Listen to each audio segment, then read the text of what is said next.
নমস্কার। আজকে আরো একটি অত্যন্ত গুরুত্বপূর্ণ লাইভে আপনাদের স্বাগত জানাই। এই লাইভের শিরোনাম ইতিমধ্যেই দেখে নিয়েছেন।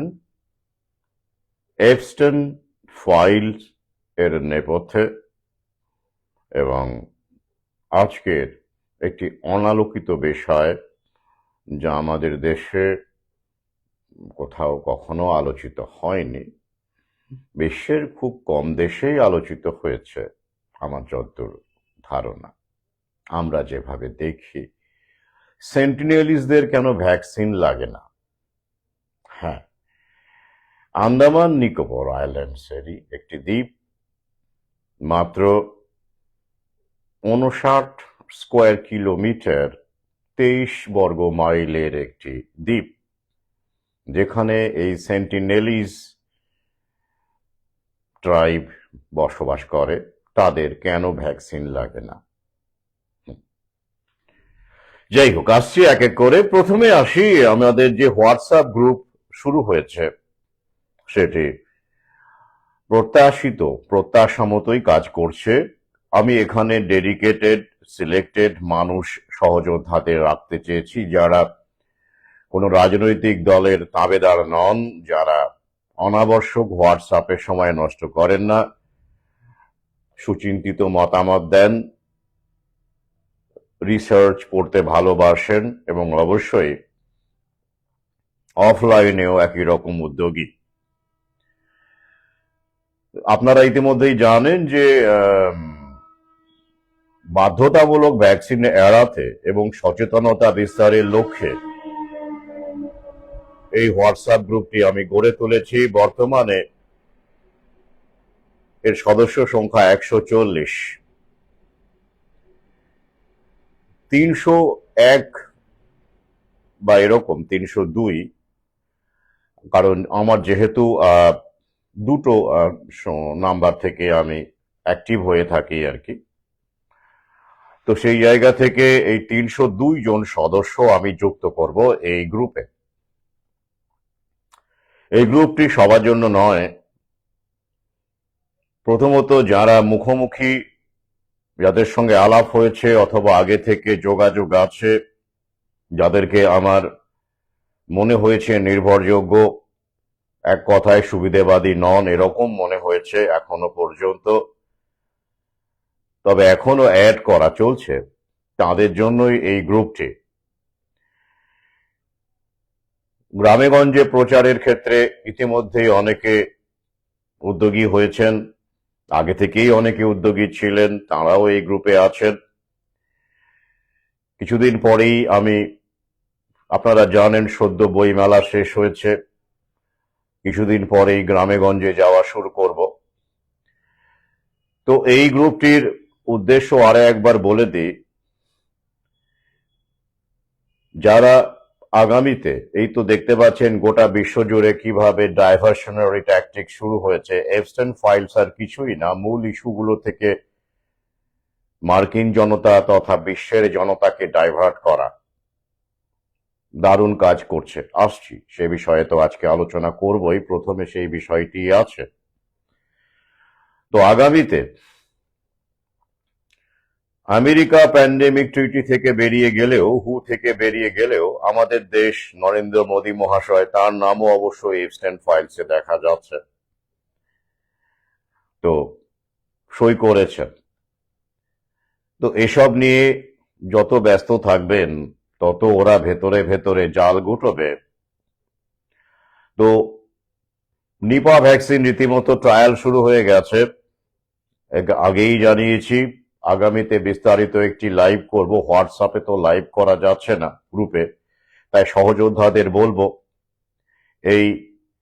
এটি ইউটিউবেও দেওয়া হবে, আপনারা ছড়িয়ে দিন, বিভিন্ন হোয়াটসঅ্যাপ গ্রুপে ছড়িয়ে দিন, বিভিন্ন মাধ্যমে ছড়িয়ে দিন।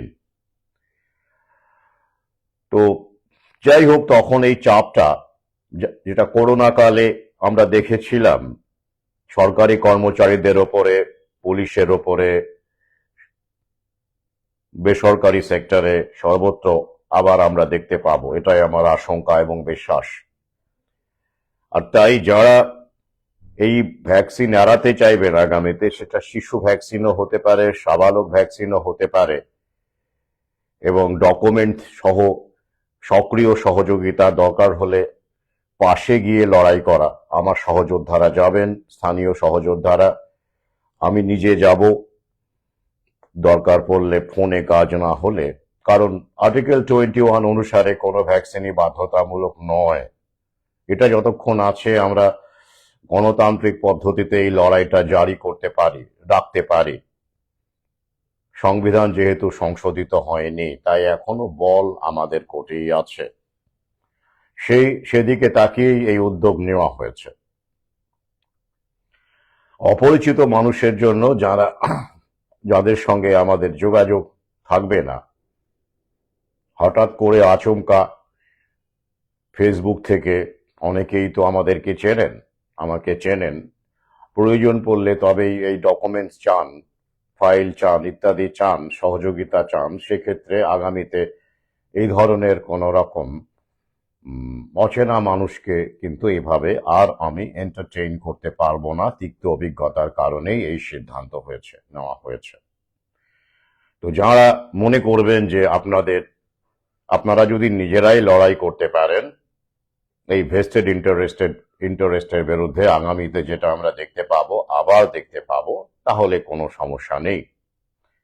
কিন্তু যদি মনে করেন যে না, আপনার সহযোগিতা লাগবে, ডকুমেন্টস থেকে শুরু করে ইন পার্সন হেল্প, কোঅপারেশন, আপনি একা লড়তে পারবেন না, তবেই এই হোয়াটসঅ্যাপ গ্রুপে আপনি আসার দরকার আছে বলে আমি মনে করি। আর নইলে যদি আপনি একাই এটাকে রুখে দেওয়ার ক্ষমতা রাখেন, তবে তো কোনো দরকার আছে বলে মনে করি না, কারণ আপনি নিজেই পারবেন।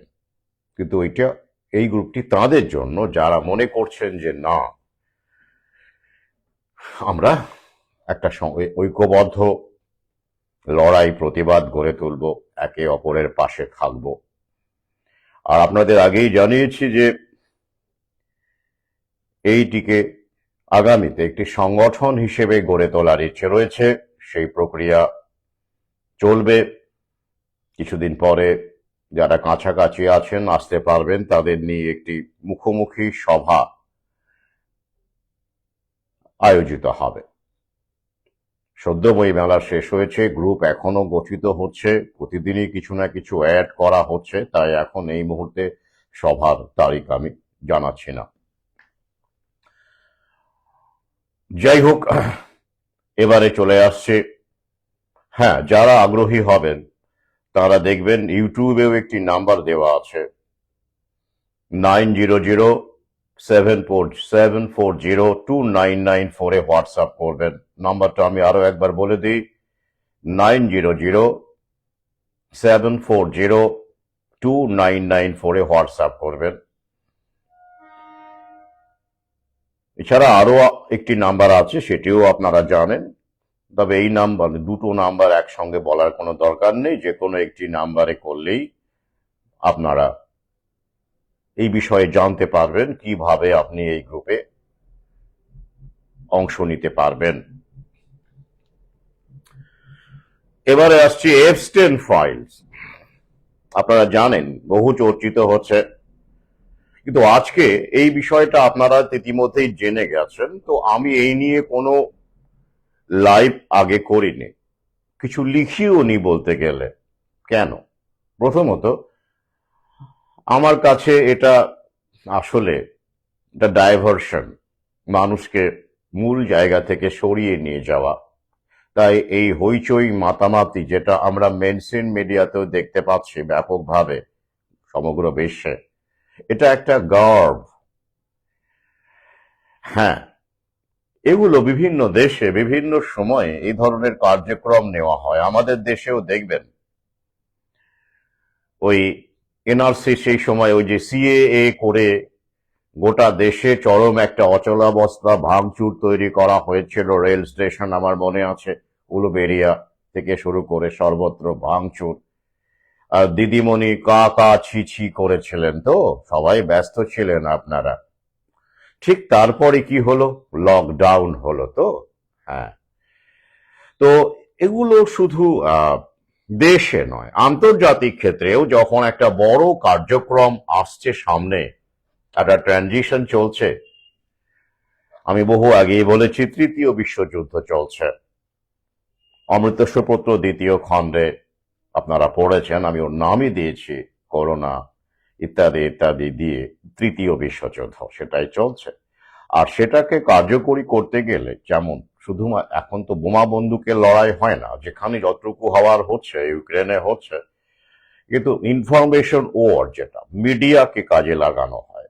কারণ আমাদের শিক্ষিত করার উদ্দেশ্যই হচ্ছে যাতে করে আমরা মিডিয়ার প্যানিকে, মিডিয়ার ভাইরাসে আক্রান্ত হতে পারি, এবং সেটা আমরা হচ্ছে। আসছি কেন, কি আড়াল করা হচ্ছে, আমার বিশ্লেষণ রাখবো। আপাতত দুটো শুধু রাখবো, দুটো বা তিনটে। এছাড়া আরো কারণ আছে, লাইভ দীর্ঘ করব না, কারণ এর পরে আমাদের আরো একটি ইন্টারেস্টিং বিষয় এই লাইভে আলোচিত হবে, সেন্টিনেলিজ, তাদের কেন ভ্যাকসিন লাগে না। জেফ্রে এপস্টেন, যার নামে এই এপস্টেন ফাইল ডিক্লাসিফাই করা হচ্ছে, যেটা আড়ালে ছিল, তিনি কে ছিলেন? তিনি প্রথমে একজন শিক্ষক ছিলেন। তার নাকি ডিগ্রি টিগ্রি কিছু ছিল না, তাকে কোনো একটি স্কুল ভাড়া করেছিল ডিগ্রি না থাকা সত্ত্বেও। তারপরে কি হলো, 1976 সাল নাগাদ তাকে ছাঁটাই করা হয়। তারপর তিনি কি করলেন, তিনি রাতারাতি ইনভেস্টমেন্ট ব্যাংকিং এ ঢুকে পড়লেন। বিএস স্টার্নস বলে একটি বিখ্যাত জায়নিশ সংস্থা, যারা ইনভেস্টমেন্ট করে, সিকিউরিটি থেকে শুরু করে বন্ড, বিভিন্ন রকমের যে ইনভেস্টমেন্ট, সেখানে তিনি যোগ দেন। তারপরে কি হয়ে যান, ইনভেস্টমেন্ট ব্যাংকার হয়ে যান, অর্থাৎ ফাইন্যান্সিয়াল অ্যাডভাইজার হয়ে যান। তারপরে আস্তে আস্তে, খুব আস্তে বলবো না, এটা ওভারনাইট হয়েছিল, মানে প্রায় রাতারাতি হয়েছিল, তিনি প্রভাবশালী হয়ে ওঠেন। কেন, কিভাবে? একজন সাধারণ স্কুল শিক্ষক, তার ডিগ্রিও ছিল না, তিনি কিভাবে, কার মদতে, কেন এইরকম একটা প্রতিপত্তি অর্জন করে ফেললেন অলমোস্ট ওভারনাইট? কিভাবে? উত্তরটা আমরা জানি। তিনি যদি ইহুদি না হতেন তাহলে এটা তার পক্ষে খুবই কঠিন ছিল। হ্যাঁ, এপস্টেইন যে সারনেমটা আপনারা দেখতে পাচ্ছেন, এটা আপনারা কোথাও পাবেন না, অধমের কাছেই পাবেন এই তথ্যগুলো। এটা হলো ইহুদিদের একটা প্রাচীনতম ক্ল্যানের একটি সারনেম বা পদবি হলো এপস্টেইন।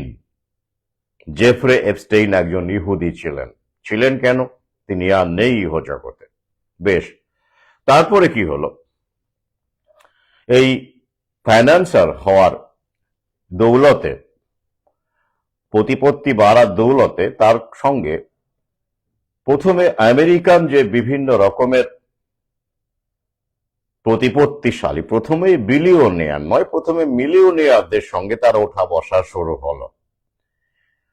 বিভিন্ন রকমের ফাইন্যান্সিয়াল সার্ভিস, ইনভেস্টমেন্ট, অ্যাডভাইস, এগুলো তো ছিলই, কিন্তু ওই যে প্রভাবশালী মানুষের হাতে যখন ব্যাপক অর্থ চলে যায়, লর্ড অ্যাক্টনের সেই অবজারভেশনটা আমার বারবার করে মনে পড়ে, পাওয়ার কারাপ্টস, অ্যাবসলিউট পাওয়ার কারাপ্টস অ্যাবসলিউটলি। তার ফলে কি হলো, যৌনতা, ভোগ, সম্ভোগের একটা সুযোগ বাড়ে। একটা সাধারণ প্রোফাইলের মানুষের মধ্যে এইসব ইচ্ছে থাকলেও, এটা তো এভিল থাকলেও সেটাকে কার্যকরী করার মতো সুযোগ তার থাকে না।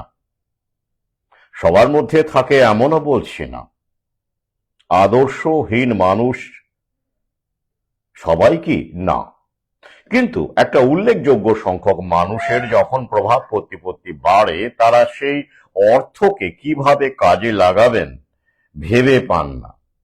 তো তারা স্বাভাবিকভাবেই ভোগের দিকে যান। আর এই ভোগের দিকে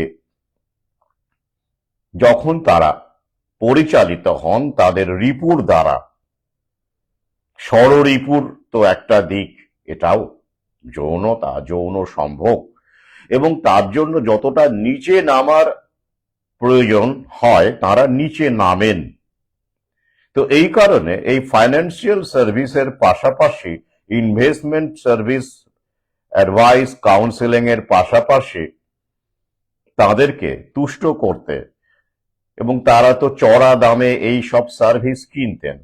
তো তখন কি করলেন, এই জেফ্রে এপস্টেন সাহেব, তারই বান্ধবী সেই সময়কার গ্রিসলেইন ম্যাক্সওয়েল, তিনি একজন নামকরা সোশ্যালাইট ছিলেন।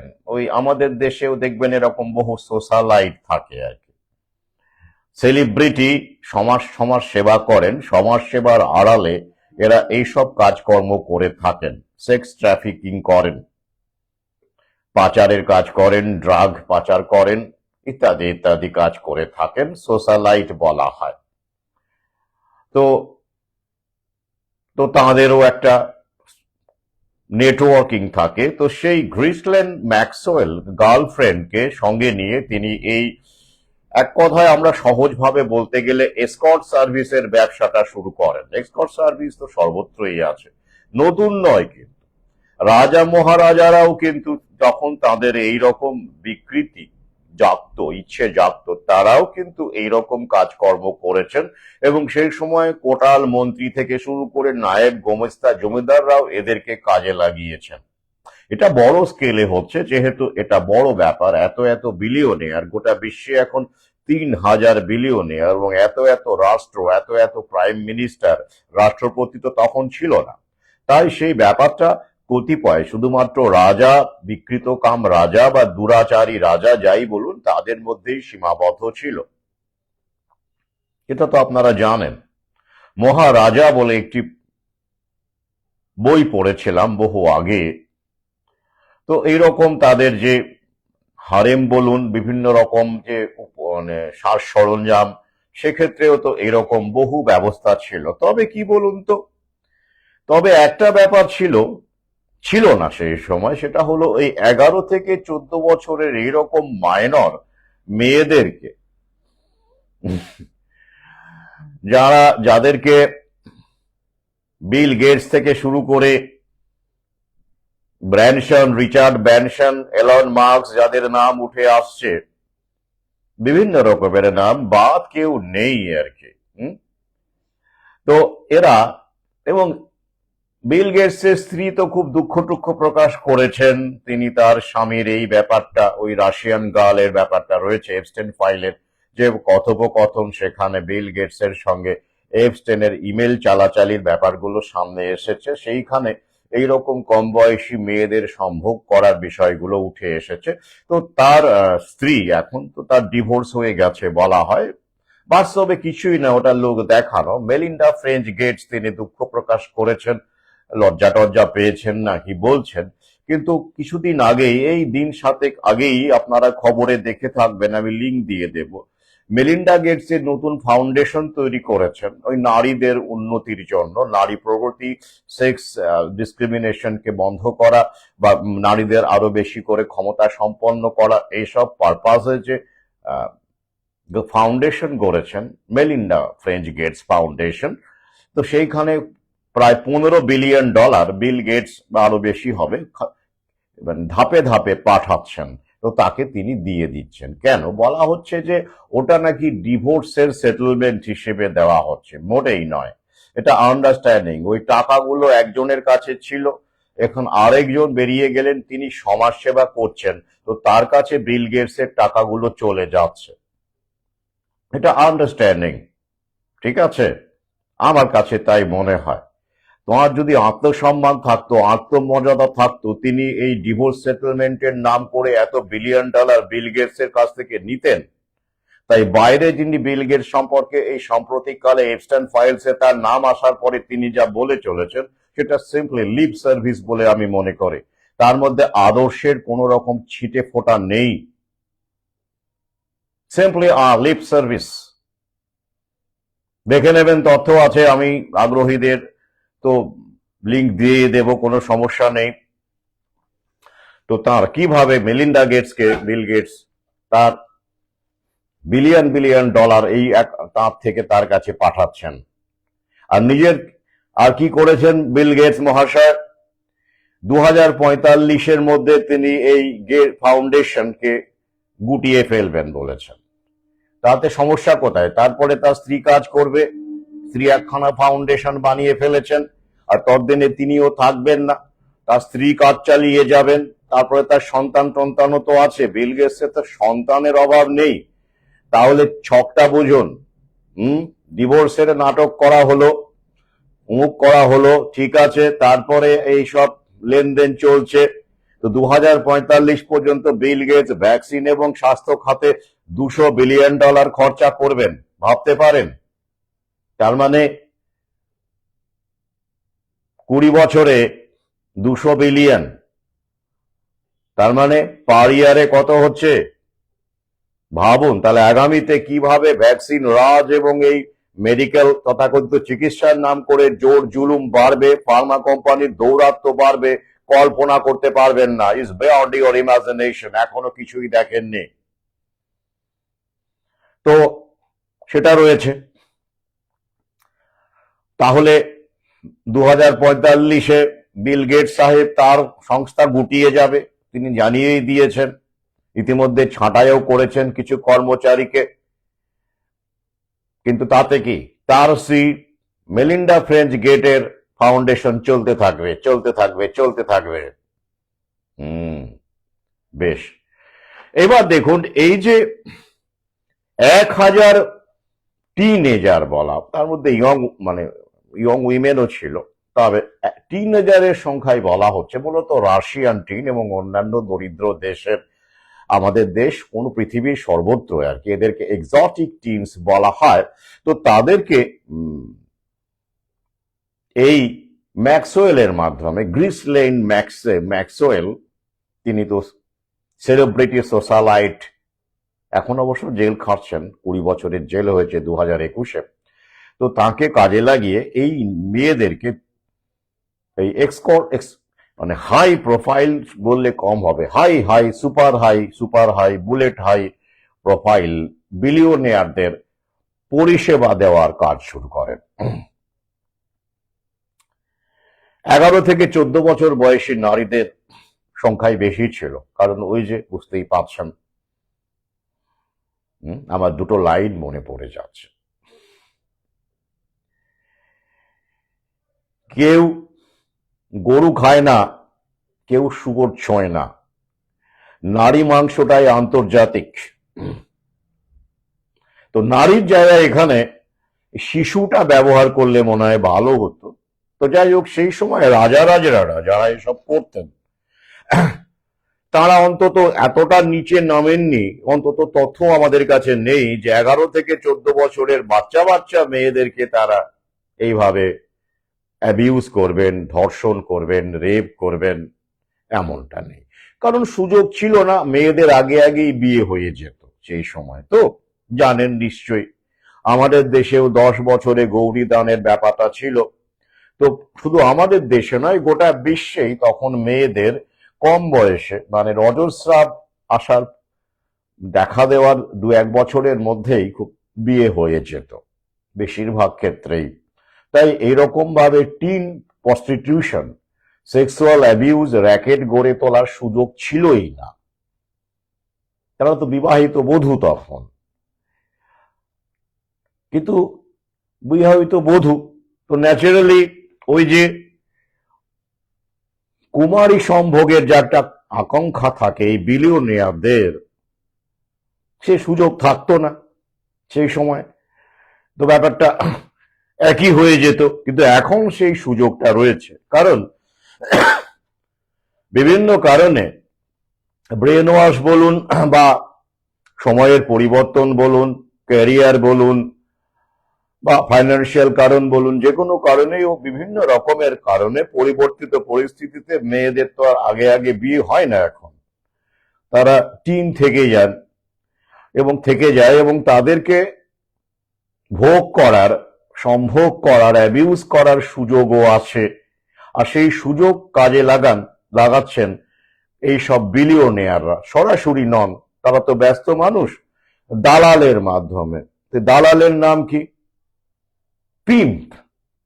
আসলে ব্র্যান্ডেড তো, তাই বলা হচ্ছে সার্ভিস প্রোভাইডার, কিন্তু আসলে গণিকালয় হলে, বেশ্যাখানা হলে এদেরকে কি বলা হয়? পিম্প বলা হয়। তো হুম, ব্যাপারটা তাই। তিনি সেই কাজও শুরু করলেন। অর্থাৎ এই সূত্রে কি হলো, অনেক কেউকেটা বিলিয়নিয়ার বড় বড় সব লোকজনের সঙ্গে তাকে সার্ভিস দেওয়া শুরু করলেন, চড়া মূল্যে। ওদের তো টাকার অভাব নেই, তাই তো? তার অর্থ প্রভাব প্রতিপত্তি বাড়তে লাগলো। পাশাপাশি তার কাছে বিভিন্ন ব্যক্তিদের ঠিকানা, কন্ট্যাক্ট নাম্বার গুলো থাকতো। এবার পাশাপাশি বিভিন্ন রকমের আন্তর্জাতিক ডিল করাও শুরু করলেন, দেখা করিয়ে দেওয়া। এই যেমন নরেন্দ্র মোদীর নামও আমরা দেখতে পাচ্ছি এপস্টেন ফাইলে এসেছে। তো সেই ক্ষেত্রে কি না, তিনি জেফ্রে এপস্টেন, নাকি ওই যে অনিল আম্বানি, তার নামও এসেছে। তার মাধ্যমে মুকেশ আম্বানির ব্যাপারেও এসেছে, তার যোগাযোগ করা হয় এবং সেখানে নরেন্দ্র মোদীর সঙ্গে তিনি সাক্ষাৎ করেন, এমনটাই বলা হচ্ছে। তারপরে ইসরায়েলের সঙ্গে, তিনি তো ইহুদি এপস্টেইন, এহুদ বারাক থেকে শুরু করে বড় বড় প্রাইম মিনিস্টারের নামও সেখানে উল্লেখ রয়েছে এপস্টেইন ফাইলে। যোগাযোগ করিয়ে দেন এবং ভারতের সঙ্গে ইসরায়েলের প্রথম বড় সামরিক চুক্তি বা ডিফেন্স, কয়েক বিলিয়ন ডলারের ডিফেন্স ডিল হয়, যেটা অভূতপূর্ব, আগে কখনো হয়নি। তো এই ধরনের ডিল মেকিং এর কাজও জেফ্রে এপস্টেইন করতেন বলে জানা যাচ্ছে।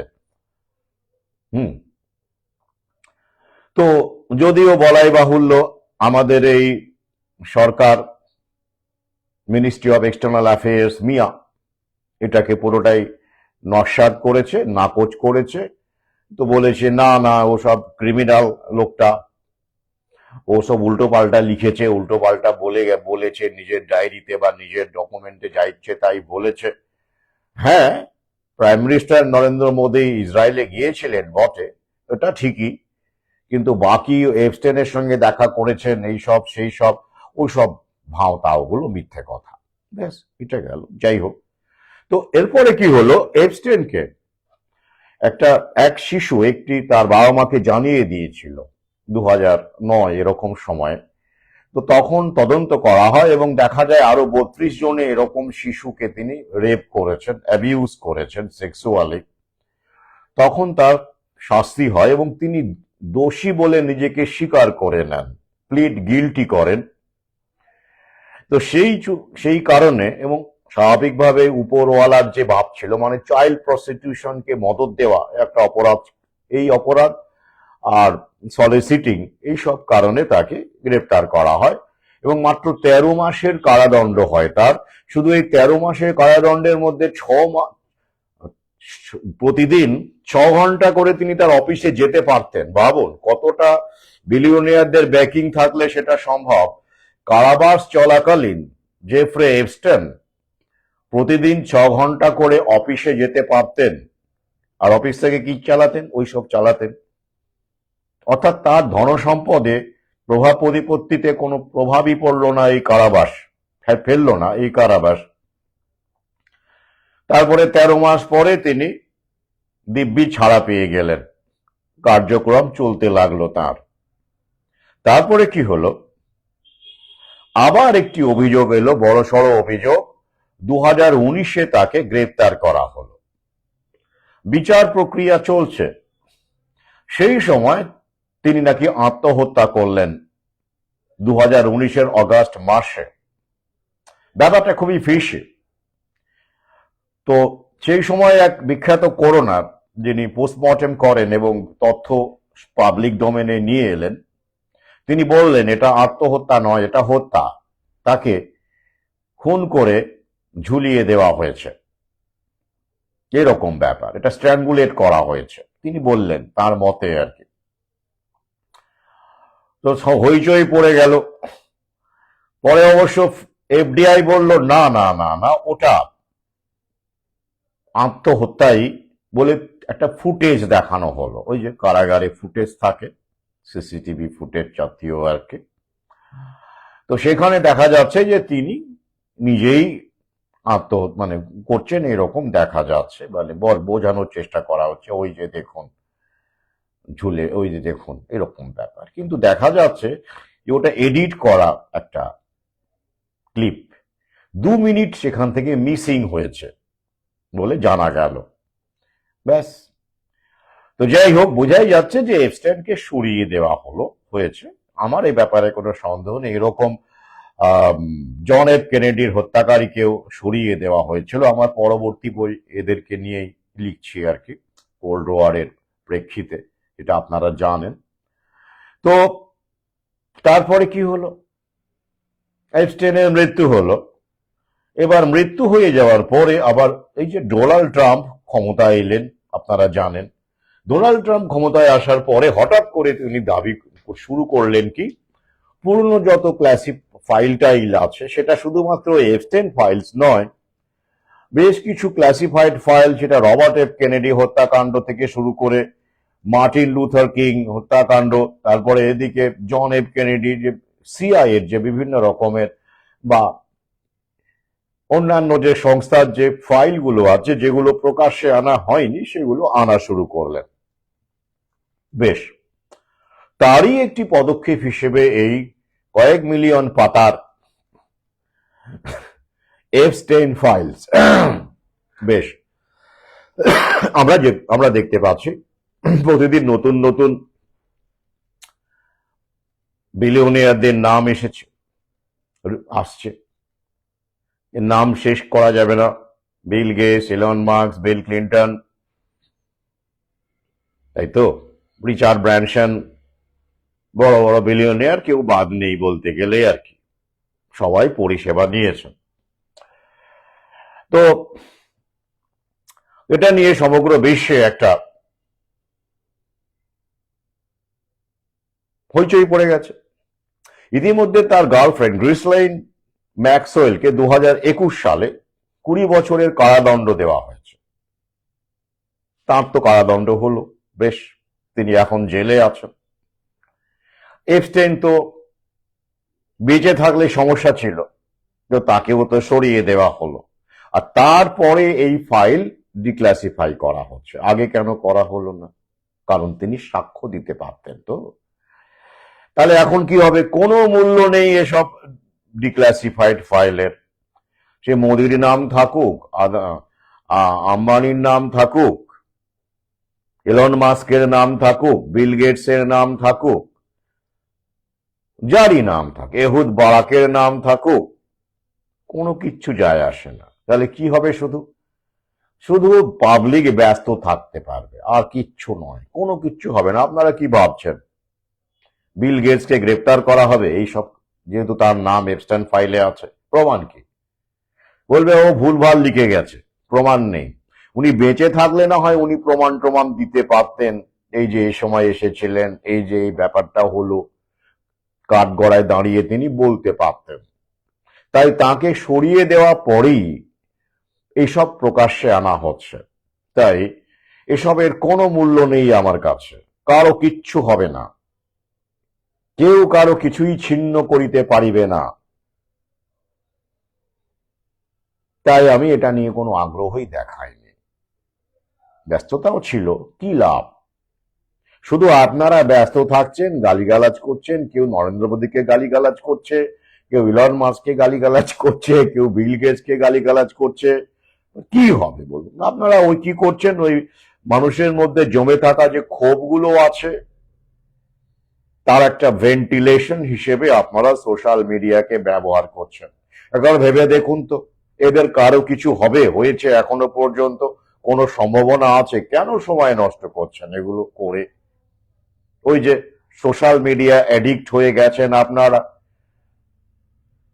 অফলাইনের কোনো অ্যাক্টিভিটি নেই, তাই এই কারণে আমি এই গ্রুপটা কেন করলাম। আমি বেছে বেছে তেমন মানুষকেই আনবো যারা অ্যাডিক্টেড নয় সোশ্যাল মিডিয়ায়, যারা ভাবতে ভালোবাসেন, আশপাশে জনসংযোগ গড়ে তোলার চেষ্টা করেন অন্তত। তাই এসবে আমার কোনো আগ্রহ নেই। এরকম তথাকথিত আমার এক সময় পরিচিত বহু মানুষকে জানি, যাদেরকে এখন আমি গ্রুপে অ্যাড করা আগে 100 বার ভাবি, কথা বলি, কথা বলতে চাই, যারা ইনঅ্যাক্টিভ, মানে যাদের অফলাইনে কোনো সংযোগই নেই, খেটে খাওয়া মানুষের সঙ্গে কথাই বলতে পারেন না, চুপচাপ থাকেন, আর শুধু সোশ্যাল মিডিয়াতে নিজেদেরকে জ্ঞানীগুণী প্রমাণ করার চেষ্টা করেন, কত জানেন কত বোঝেন। কি হয় তাতে? বাস্তবে এদেরকে পাওয়া যাবে? অ্যাক্টিভিটিতে পাওয়া যাবে? পাওয়া যাবে না।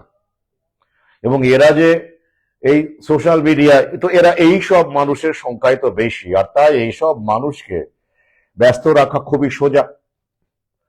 তারা ব্যস্ত থেকে যান, মূল জায়গা থেকে মানুষকে সরিয়ে দেন। আসল লড়াইটা, আগামীতে যে কি ভয়ঙ্কর ঘটনা ঘটতে চলেছে সেটা এইভাবেই, এই সব মানুষের সংখ্যা বেশি বলেই তাদেরকে ব্যস্ত রেখে, আর তারা ব্যস্ত হয়ে গেলে বাকিরাও ব্যস্ত হয়ে যাবে তাদের দেখে দেখে। তাই তো আমিও কিছু লিখি, আমিও কিছু বলি। তো এই ধরনের কার্যক্রম নতুন নয়, আগেও এরকম খেরো খাতা থাকতো। তবে হ্যাঁ, এই যে 11 থেকে 14 সে সময় ছিল না, কারণ হ্যাঁ দু একটা এরকম অবশ্যই পারিবারিক ক্ষেত্রে ধর্ষণ টর্ষণ অবশ্যই হয়েছে, কিন্তু এরকম এসকর্ট সার্ভিসে 11 থেকে 14 বছরের মেয়ে টিনেজারদের দেখা মিলতো না, কারণ তত তাদের বিয়েই হয়ে যেত ততদিনে। আমাদের দেশে তো বটেই, পৃথিবীর সব জায়গাতেই কম বেশি। আর বিলিয়নিয়ার এত সংখ্যক ছিল না যে তাদের জন্য 1000 হাজার হাজার টিন জোগাড় করার দরকার পড়বে, তাই না? রাজা মহারাজা কতজন ছিল? এতজন, 3000 বিলিয়নিয়ার গোটা বিশ্বে এখন।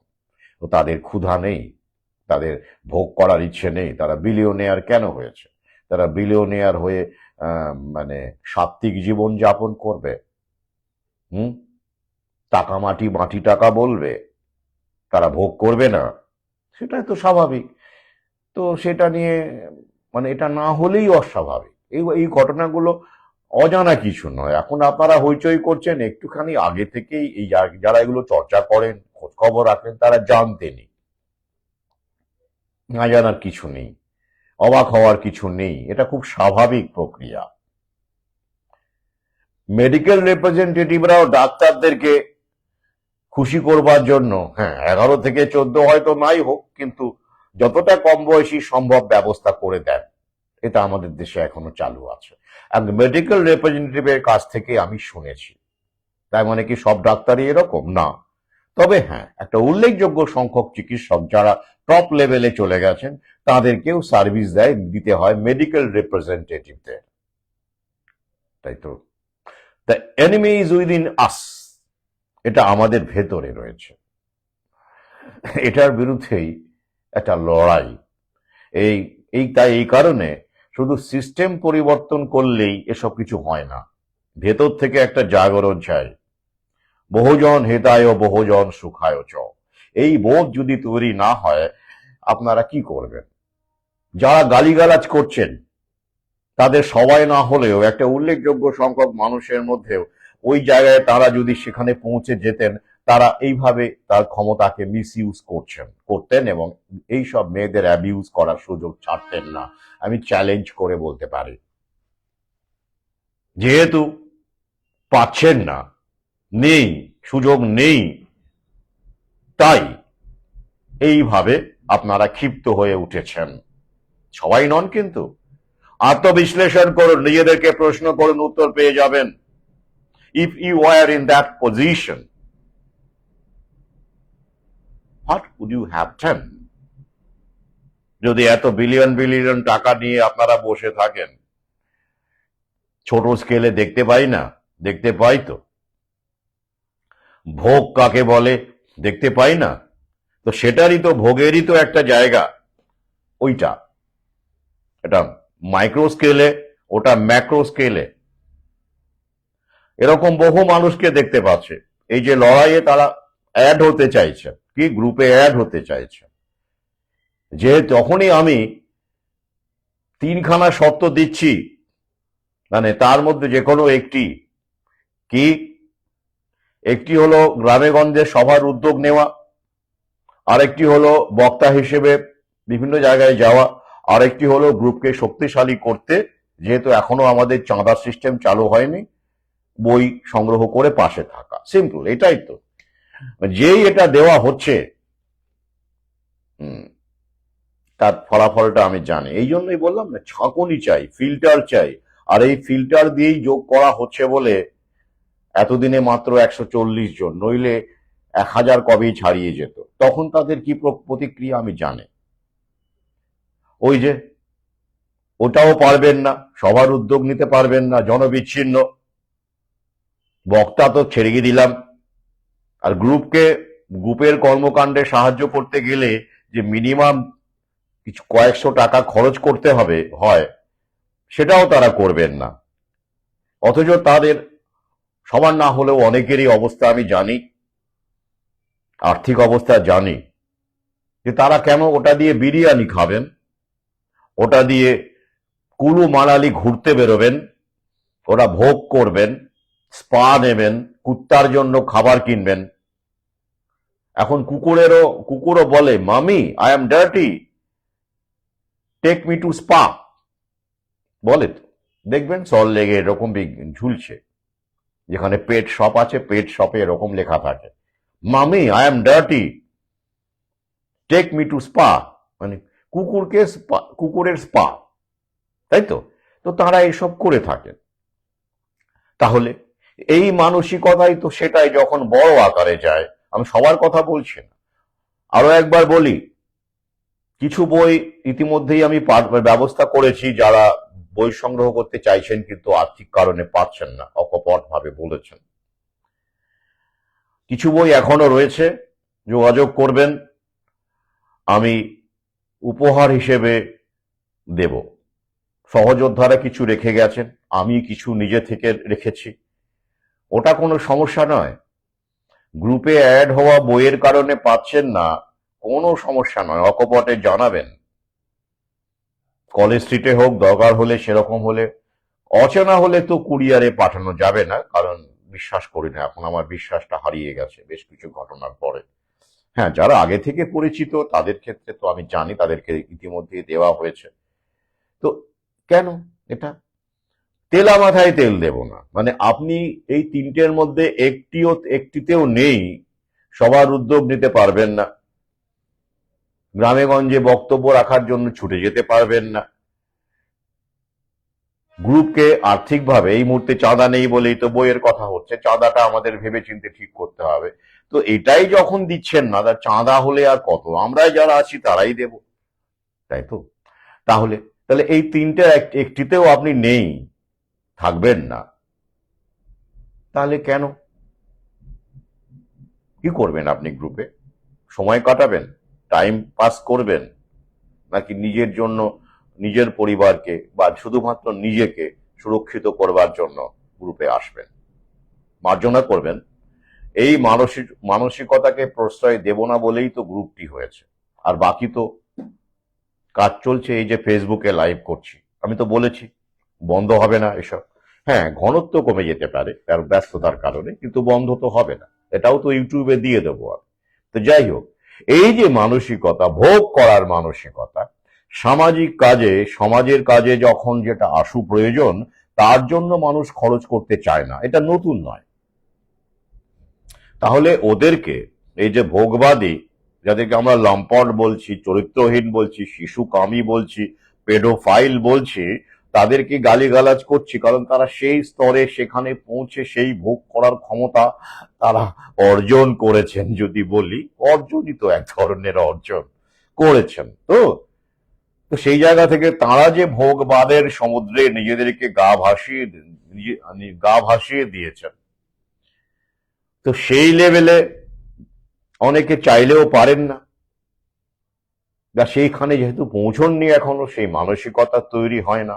যত উপরে উঠবেন তত নিচে নামার মানসিকতা তৈরি হবে বলে আমি বিশ্বাস করি। মানে উপরে ওঠা মানে এই আর্থিক সাম্রাজ্যের বিস্তার ঘটানো।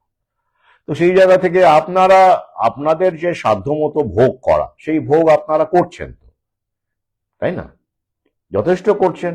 লোন করে ভোগ করছেন, ইএমআই দিয়ে ভোগ করছেন, গাড়ি কিনছেন, প্রয়োজন না হলেও গাড়ি কিনছেন, প্রয়োজন না হলেও বাড়ি বানাচ্ছেন, একটা বাড়ি থাকা সত্ত্বেও আরেকটা ফ্ল্যাট করছেন, এগুলো ভোগ নয়?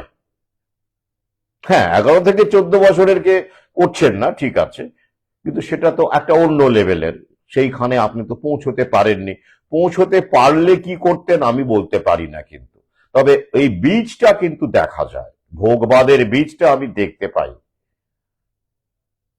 তাই অনুগ্রহ করে গালাগাল টালাগাল ওদেরকে দেওয়ার আগে একটু নিজের দিকেও তাকান, তাই না? আসুন আমরা সবাই নিজের দিকে তাকাই। তাহলে ওটা গেল। তাহলে এই যে এটা কিচ্ছু হবে না, ব্যস্ত রাখা হচ্ছে, কি কি কারণে ব্যস্ত রাখা হচ্ছে আসুন একটু আলোচনা করি। কারো কোনো শাস্তি কিচ্ছু হবে না।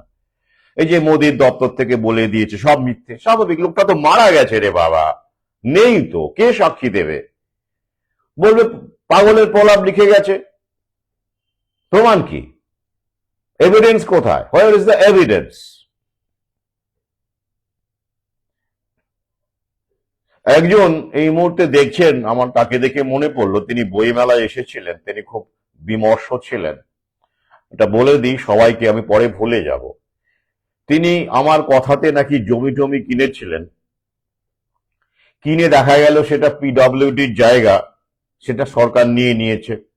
এবার তিনি আমাকে বলছেন কি করা যাবে। আমি তখন তাকে বললাম, রাইট টু প্রপার্টি আর ফান্ডামেন্টাল রাইট নয়, বড়জোর তুমি ক্ষতিপূরণের জন্য আবেদন করতে পারো। তো তখন সে বলল, আমি তাকে বললাম যে আমি বলেছিলাম তোমাকে জমি কিনতে, বেশ, তো কেনার পরে যখন তোমার জমি এরকম অবস্থায় এলো তখন তুমি আমাকে জানাচ্ছ, আগে কেন জানাওনি? তাহলে আমি তোমাকে বলতাম ভালো করে খোঁজ খবর নিতে, সার্চিং করতে, কি হচ্ছে না হচ্ছে কোথায়।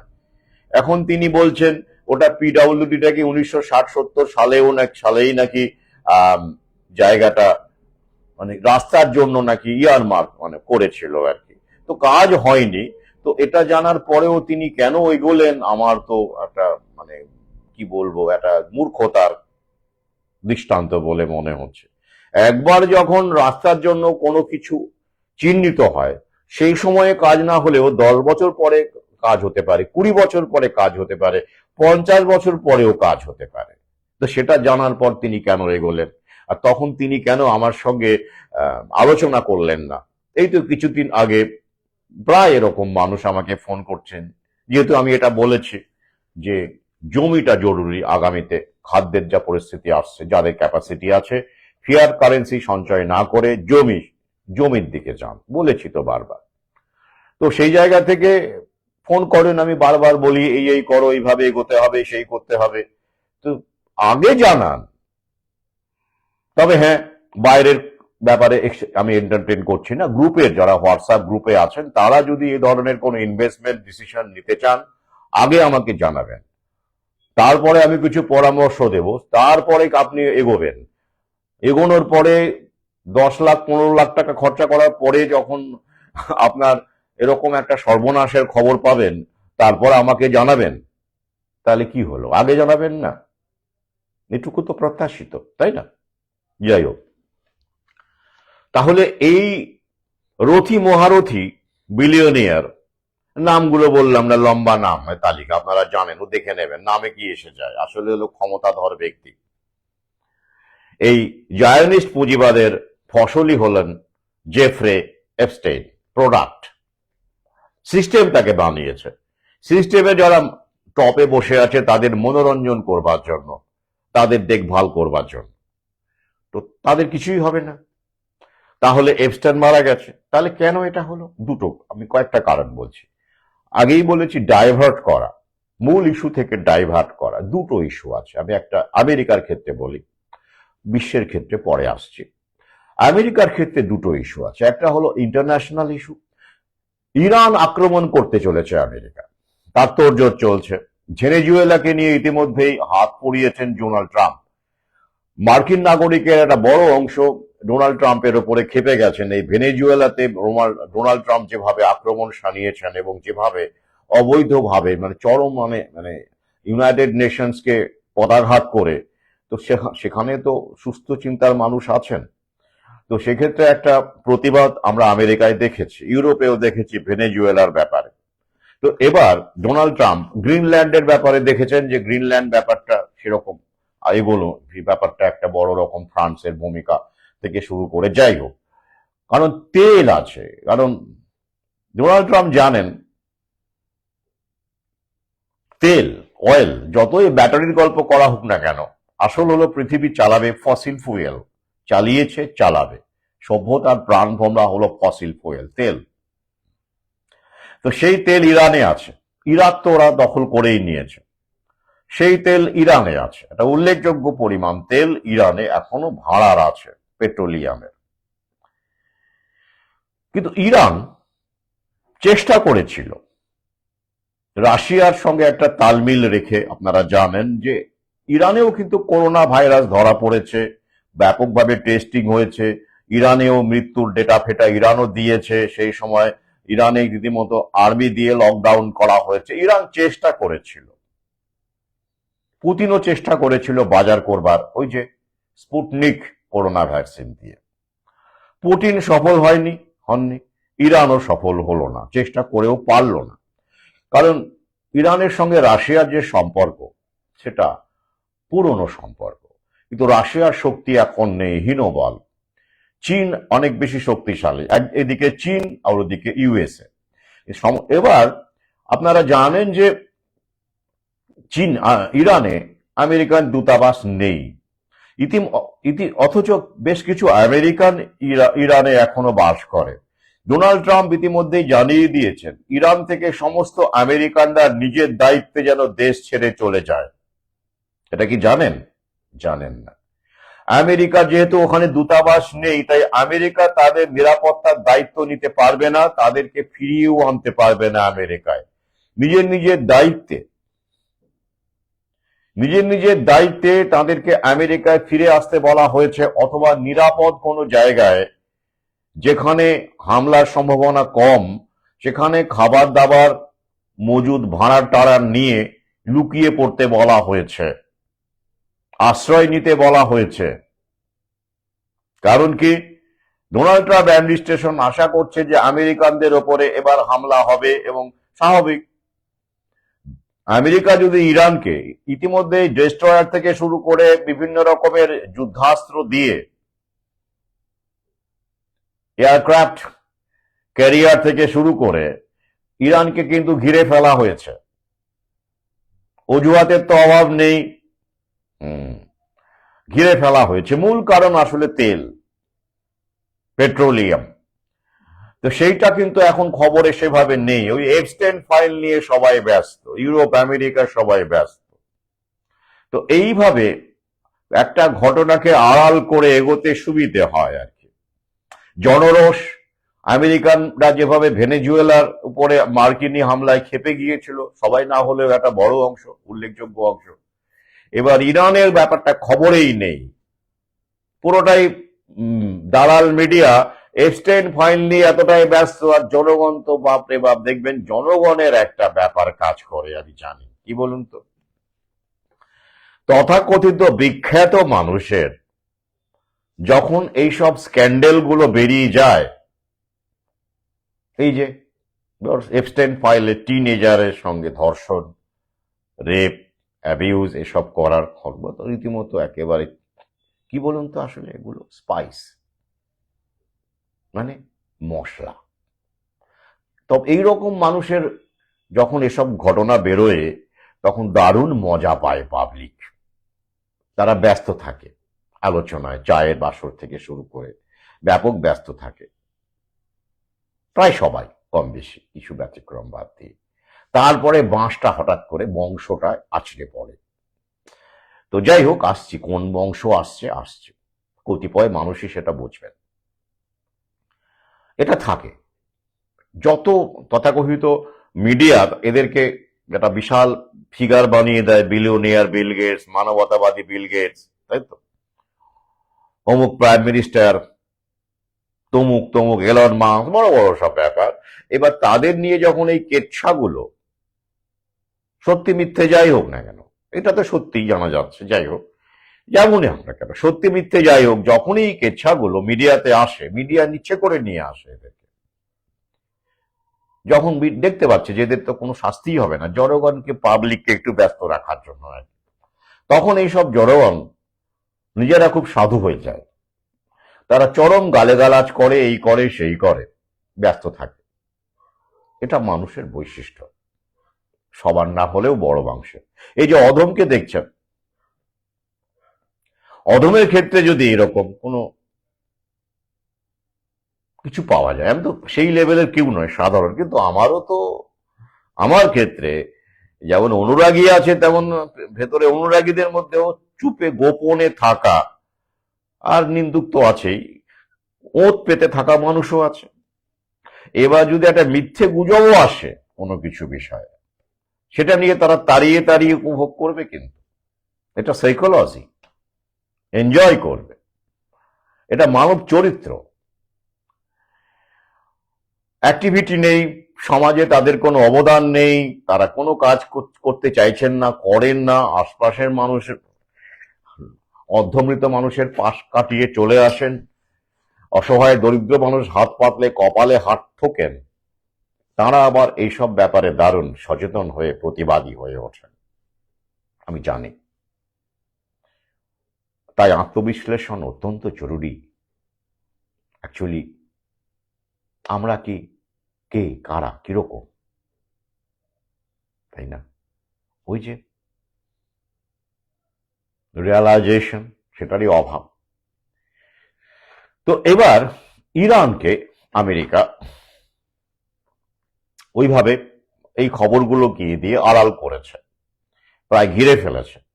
ইতিমধ্যেই নোটিশ জারি করা হয়েছে আমেরিকান নাগরিকদেরকে, যারা রয়েছেন এখনো ইরানে, তারা যেন ফিরে আসেন আমেরিকায় বা কোনো জায়গায়, নিরাপদ জায়গায় খাদ্যদ্রব্য বা মজুত করে আশ্রয় নেন। মানেটা কি?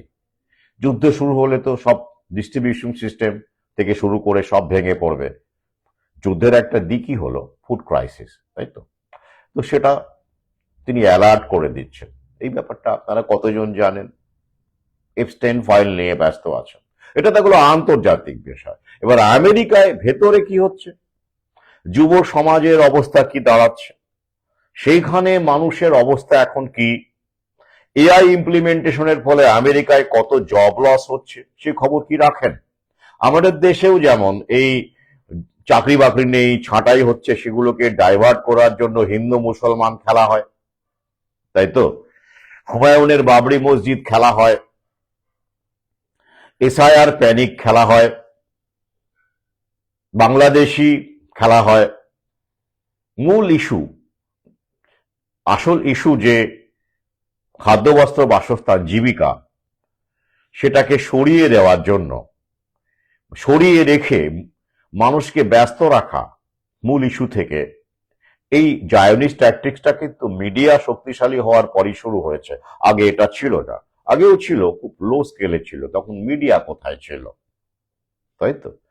তো সেটা মাথায় রাখতে হবে। তাহলে আমেরিকায় কি হচ্ছে, আসুন আমরা একটা তথ্য দেখে নেই। একটা তথ্য দেখে নিই, মার্কিন যুক্তরাষ্ট্রে কি হচ্ছে এই মুহূর্তে, কত জব লস হয়েছে মার্কিন যুক্তরাষ্ট্রে। প্রথমে আসুন গার্জিয়ান পত্রিকার একটা রিপোর্ট পড়ি আপনাদের সামনে। বেকারত্ব কি ভয়ঙ্কর আকার নিয়েছে আমেরিকায়, আর এই কারণেই মানুষকে ব্যস্ত রাখা জরুরি। আর এপস্টেইন ফাইল তো শুধু আমেরিকা নয়, গোটা বিশ্বের মানুষকে ব্যস্ত রেখেছে, মোদিও তো তার মধ্যে আছে। বিভিন্ন দেশের রাষ্ট্রপ্রধানদের নাম সেসবের মধ্যে আছে। এত সুবিধে বলুন দেখি। সেসব দেশের অপোজিশন পার্টি তারাও নেমে পড়েছে, কংগ্রেস বিজেপির বিরুদ্ধে নেমে পড়েছে, তাই তো? এসব নিয়ে ব্যস্ত রাখা। এইবার দেখুন আমেরিকা কি লুকোতে চাইছে, কি আড়াল করতে চাইছে, কেন সেখানে মানুষকে এটা নিয়ে ব্যস্ত রাখা হচ্ছে। US job openings dropped to a 5-year low in December 2025, report shows. 2025-এর ডিসেম্বর মাসের যে তথ্য পাওয়া যাচ্ছে, যে বিগত 5 বছরে আমেরিকায় জব ওপেনিংস মানে ভ্যাকেন্সির সংখ্যা, কাজের সুযোগ সবচেয়ে নিচে নেমে গেছে, 5-year লো, নিচে নেমে গেছে। তার ফলে কি দাঁড়াচ্ছে দেখুন, ছোট্ট একটা অংশ পড়ি। The job openings, a measure of labor demand, decreased by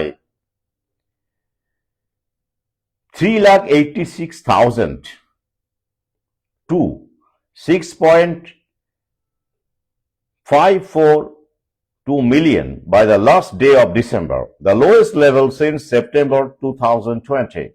The Labor Department's Bureau of Labor Statistics said in its job openings and labor turnover survey or JOLTS reports on Thursday. September 2020 পরে যে সূচক, চাকরি বাকরির সুযোগের যে সূচক openings এর, সেটা ভয়ঙ্করভাবে নিচে নেমে গেছে। এবার আসুন আর একটা তথ্য পড়ি, আর একটা তথ্য আপনাদেরকে দিই।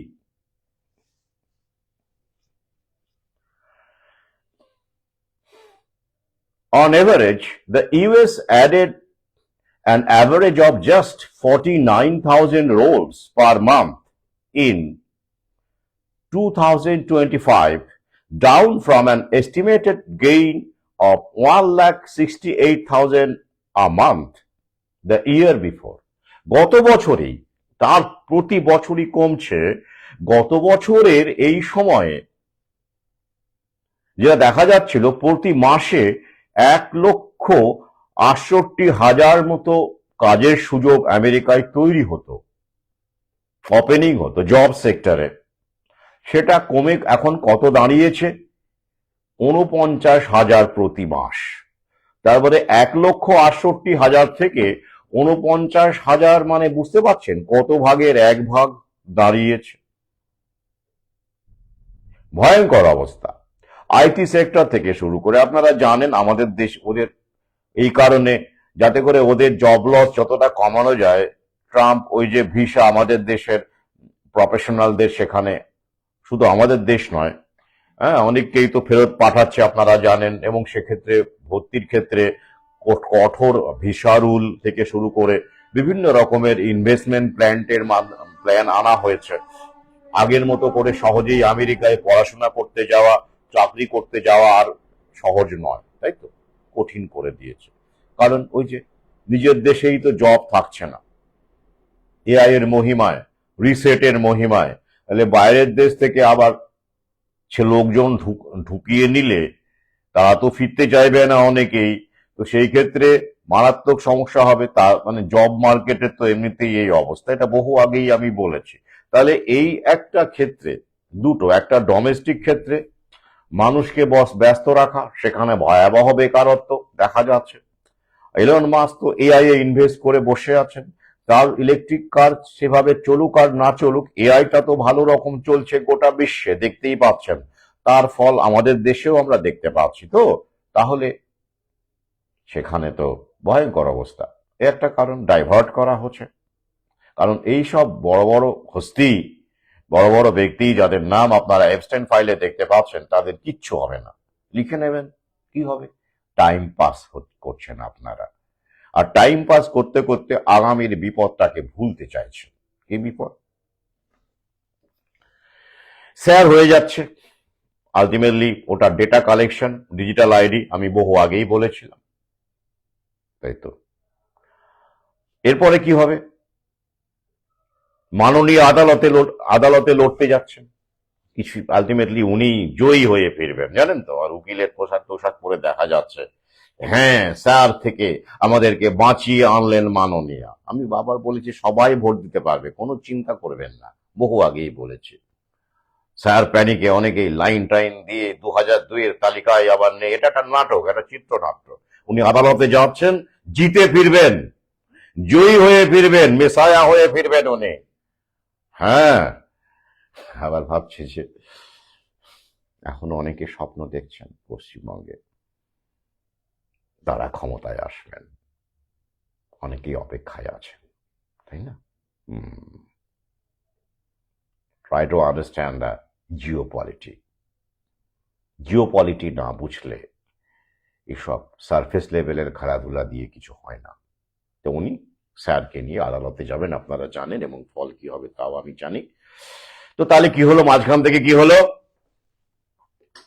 ডেটাগুলো নিয়ে নেওয়া হলো, জন্মসাল, ফোন নাম্বার সব দিয়ে দিয়েছেন, অকাতরে দিয়ে দিয়েছেন। তারপর কি হবে?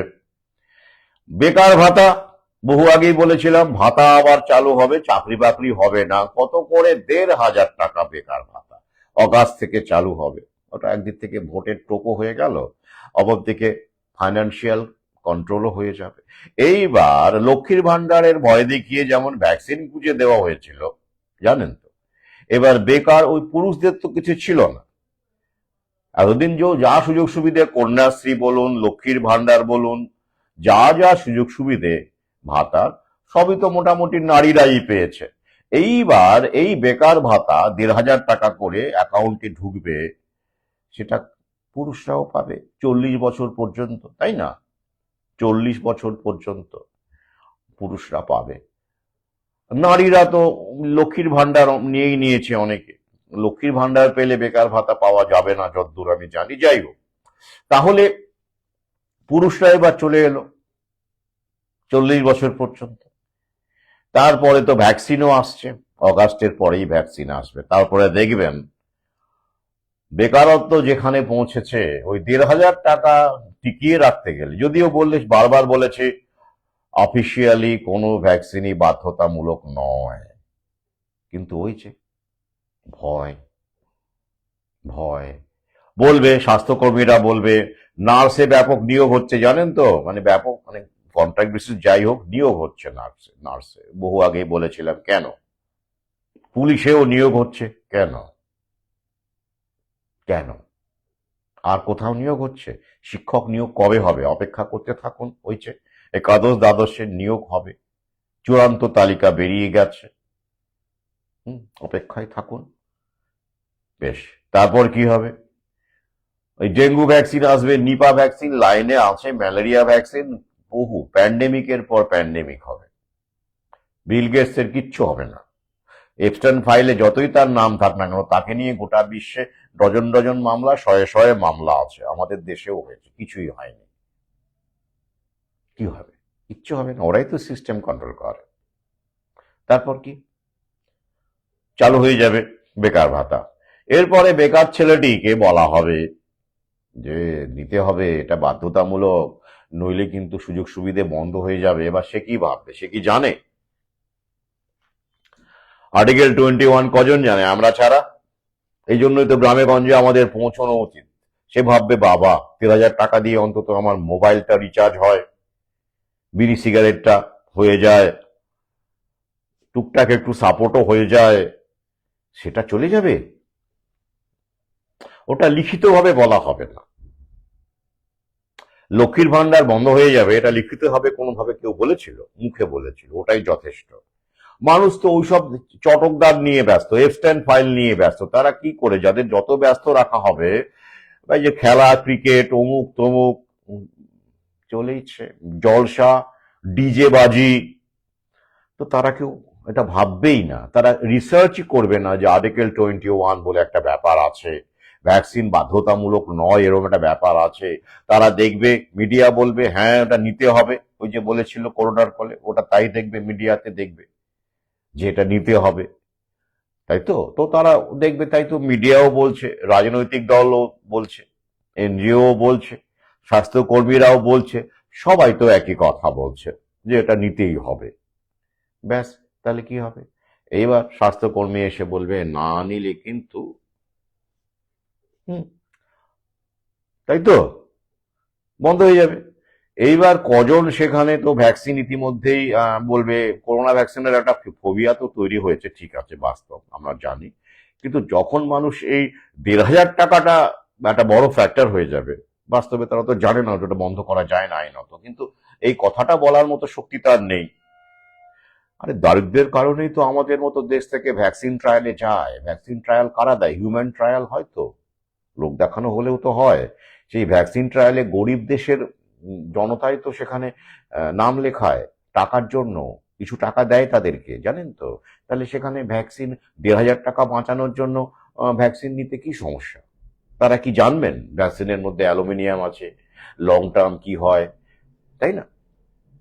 অনেকেই এখনো মনে করছেন করোনা ভ্যাকসিনটা খারাপ ছিল হয়তো, কিন্তু অন্য ভ্যাকসিন তো ভালোই, তাই তো। ব্যাপারটা এরকম, চাইল্ডহুড ভ্যাকসিন ভালো, যান এখন অনেককেই পাবেন করোনা ভ্যাকসিন নিয়ে তারা দুটো কথা শুনবে, কিন্তু চাইল্ডহুড ভ্যাকসিন নিয়ে শুনবে না।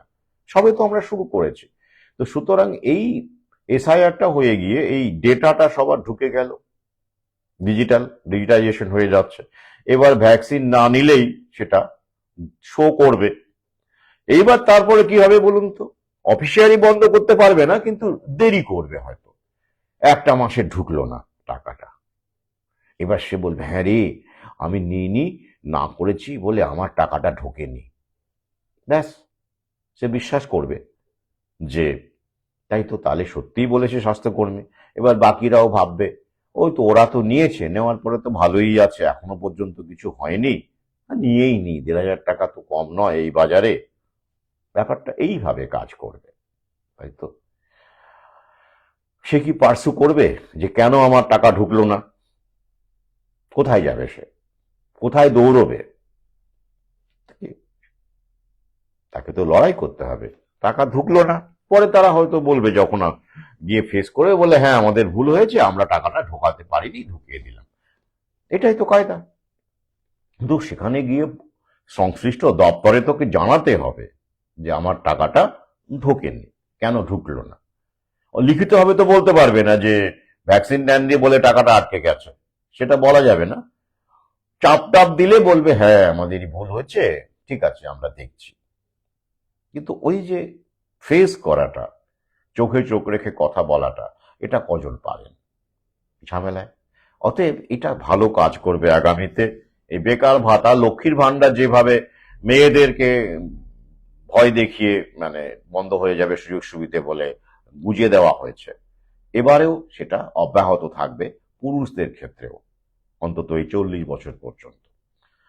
তাই তাদের কাছে পৌঁছতে হবে, বারবার করে বলতে হবে, স্বাস্থ্যকর্মীরা যখন এইসব ভাওতা দেবে, তখন ভয় পাবেন না। ওটা বন্ধ করা যায় না আইনত, চোখে চোখ রেখে কথা বলতে হবে। দরকার হলে আমরা পাশে থাকব, দেখে নেব কিভাবে কি করে, তাই তো। কিন্তু তাদের কাছে তো আমাদের পৌঁছতে হবে, তারা তো জানেনই না, এই ব্যাপারগুলো বুঝতে হবে। তো আমাদের এক সহযোদ্ধা, তার তিনি কিভাবে লড়াই করে তার অধিকার ফিরিয়ে নিয়ে এসেছেন আদালতকে কাজে লাগিয়ে, তার সাক্ষাৎকার আমরা কিছুদিন পরেই, আমি আশা করি, এই চ্যানেলে, মানে আমার ইউটিউবে বলুন বা ফেসবুকে বলুন, আমি দিতে পারবো। শুনবেন সেই কাহিনী। লড়াই করতে হয়। আচ্ছা, এবারে আসছি পরবর্তী বিষয়। সেন্টিনেলিসদের ভ্যাকসিন কেন লাগে না? খুব ইন্টারেস্টিং। সেন্টিনেলিস, আপনারা জানেন সেন্টিনেল দ্বীপে, আন্দামান ও নিকোবর আইল্যান্ডসের একটি 23 বর্গ মাইল এরকম আয়তনের দ্বীপ, সেখানে তারা বাস করেন। কতদিন ধরে বাস করছেন? 50 থেকে 60,000 বছর ধরে বাস করছেন সেখানে তারা। বলা হয় আফ্রিকা থেকে যখন মানুষ গোটা বিশ্বে ছড়িয়ে পড়ে, তারই একটি অংশ সেই দ্বীপে আশ্রয় নেয় এবং সেখান থেকে তারা সেখানেই রয়েছে।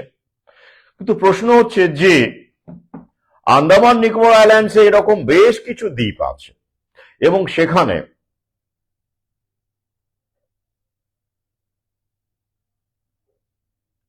বেশ কিছু ট্রাইবও রয়েছে, পার্টিকুলারলি ভান্ডারেবল ট্রাইব যাদেরকে বলা হচ্ছে পিভিটি। তার মধ্যে অঙ্গি আছে, সেন্টিনেলিজ আছে, জারোয়া আছে, এরকম 6টি ট্রাইব আছে মূলত। এবং আন্দামান নিকোবর আইল্যান্ডসে 3,80,000 অধিবাসী, মানে গোটা সমস্ত দ্বীপ মিলিয়ে। তো করোনা কালে আমরা কি দেখলাম? 2020-তে, 2021-এ যে রিপোর্টগুলো আমরা দেখতে পাচ্ছি, খবরগুলো, সেখানে দেখা গেল জারোয়ারা টেস্ট পজিটিভ, করোনা পজিটিভ হয়েছে, অঙ্গিরা হয়েছে। গ্রেট নিকোবরিজ এরা হয়েছে। তো আন্দামানের সর্বত্রই করোনা পাওয়া গেল, টেস্টে বেড়ে গেল। সংখ্যাটা আমি আপনাদেরকে একটু তথ্য নিয়ে পড়ে শোনাই, তাহলে বুঝতে পারবেন ব্যাপারটা কিরকম পর্যায়ের ছিল।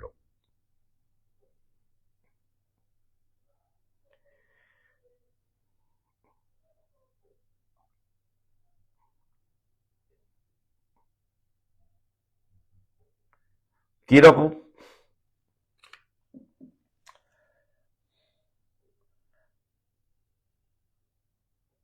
দেখা যাচ্ছে যে আমাদের দেশে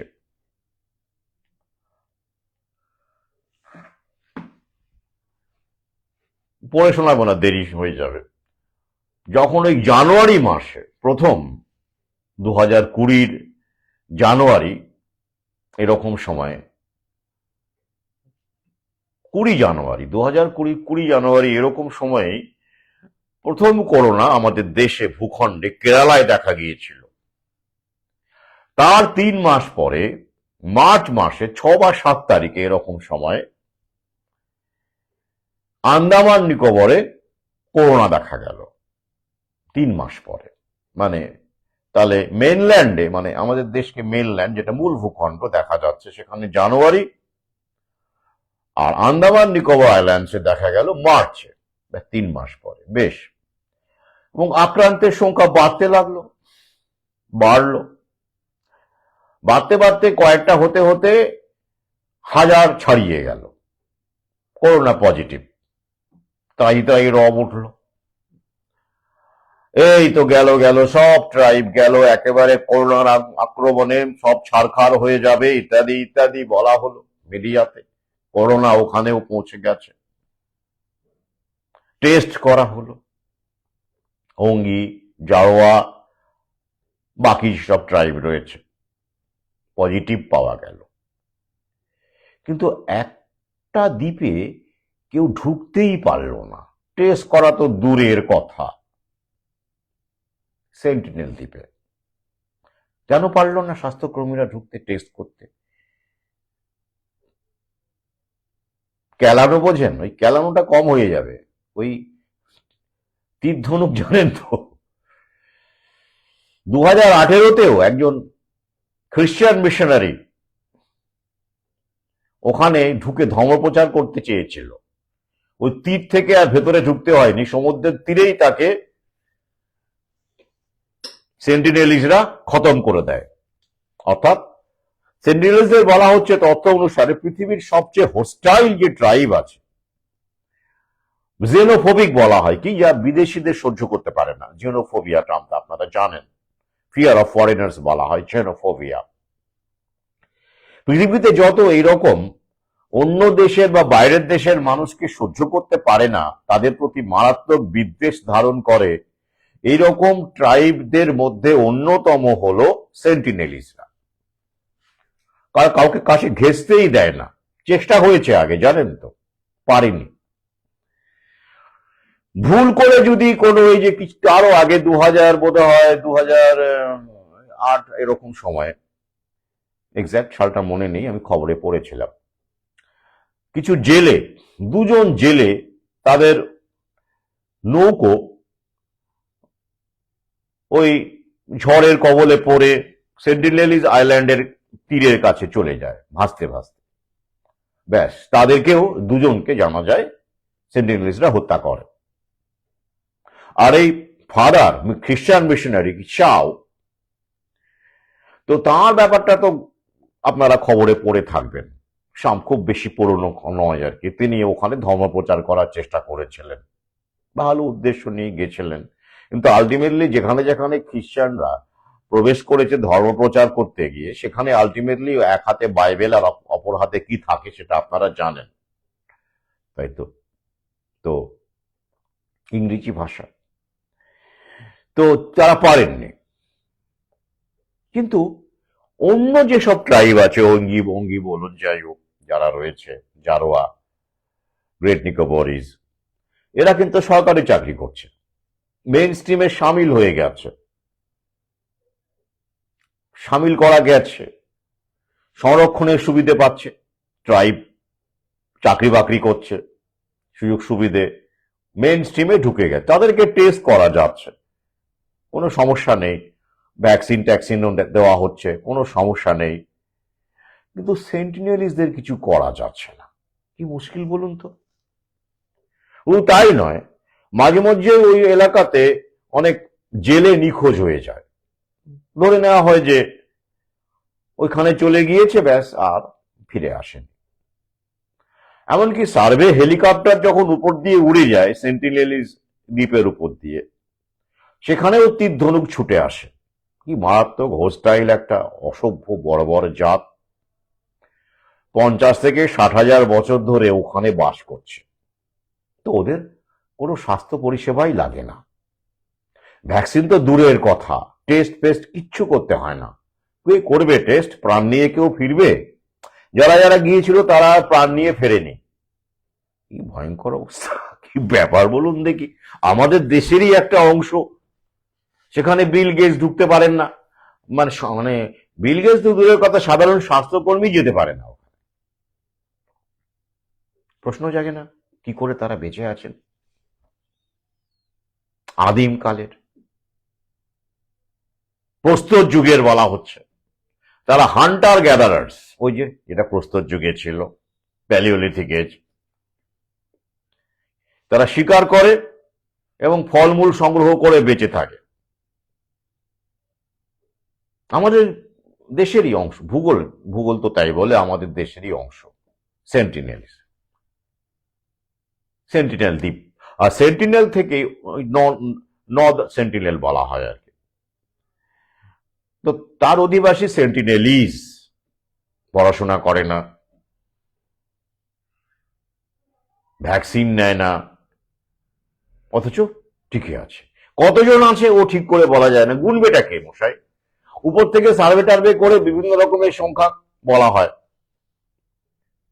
কখনো বলা হয় 50 জন, কখনো বলা হয় 70 জন, কখনো বলা হয় 25 জন, ও কোনো ঠিক ঠিকানা নেই, ঠিকঠাক কেউ জানে না কতজন থাকে। গুনবেটাকে ওখানে জন আদমশুমারি হয়? কে করতে যাবে আদমশুমারি? সরকার কি করেছে, ওটা প্রোটেক্টেড আইল্যান্ড হিসেবে রেখে দিয়েছে, বলা হচ্ছে না ওদের ওখানে যাওয়া যাবে না। বেশ, আর ওখানে ভ্যাকসিন ব্যবসা করে লাভ নেই, কিনবেটাকে? ইন্স্যুরেন্স ওরা করবে না, তাহলে ওখানে ওই গুটি কয় হয়তো 200 লোকের জন্য, খুব বেশি হলে তাদের জন্য কেন আবার বিল গেটস মাথা ঘামাবেন? সেখানে তো প্রফিট নেই, মুনাফা নেই, তাই থাক, ওরা ওদের মতো থাক। কিন্তু প্রশ্ন হচ্ছে, আমরা প্রশ্ন করব যে ওরা ওদের মতো থাক, কিভাবে আছে ওরা? প্রশ্ন জাগবে না?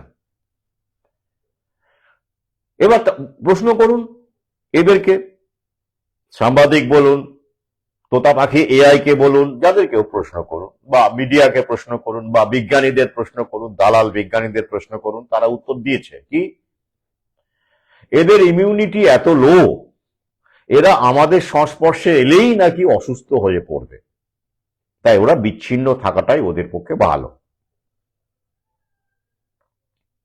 ভালো, বেশ যুক্তি হলো। হ্যাঁ, আমাদের সংস্পর্শে এলেই ওরা, কেন না, আধুনিক যে রোগ টোগ আমাদের আধুনিক মানুষের হয় ওদের তো হয় না, ওরা তো বিচ্ছিন্ন, তাই ওরা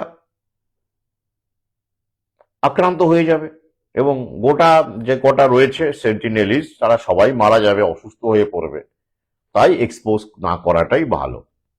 তো করোনা ভাইরাস 3 মাস পরে আন্দামানে পৌঁছলো, সমস্ত দ্বীপে পৌঁছলো, শুধু নর্থ সেন্টিনেলে পৌঁছলো না কেন? নাকি পৌঁছেছিল, পজিটিভ হয়েছে, কিন্তু টেস্ট করা হয়নি, তো আমরা বলতে পারছি না। তা করোনায় কোনো সেন্টিনেল মারা গেছিল না, তাও আমরা জানি না। বেশ, টেস্টই তো করা হয়নি। তো এবার প্রশ্ন করুন আর কি বলছে, তাহলে ওদের কেন ভ্যাকসিন লাগে না, স্বাস্থ্য পরিষেবা কেন লাগে না? বলা হচ্ছে যে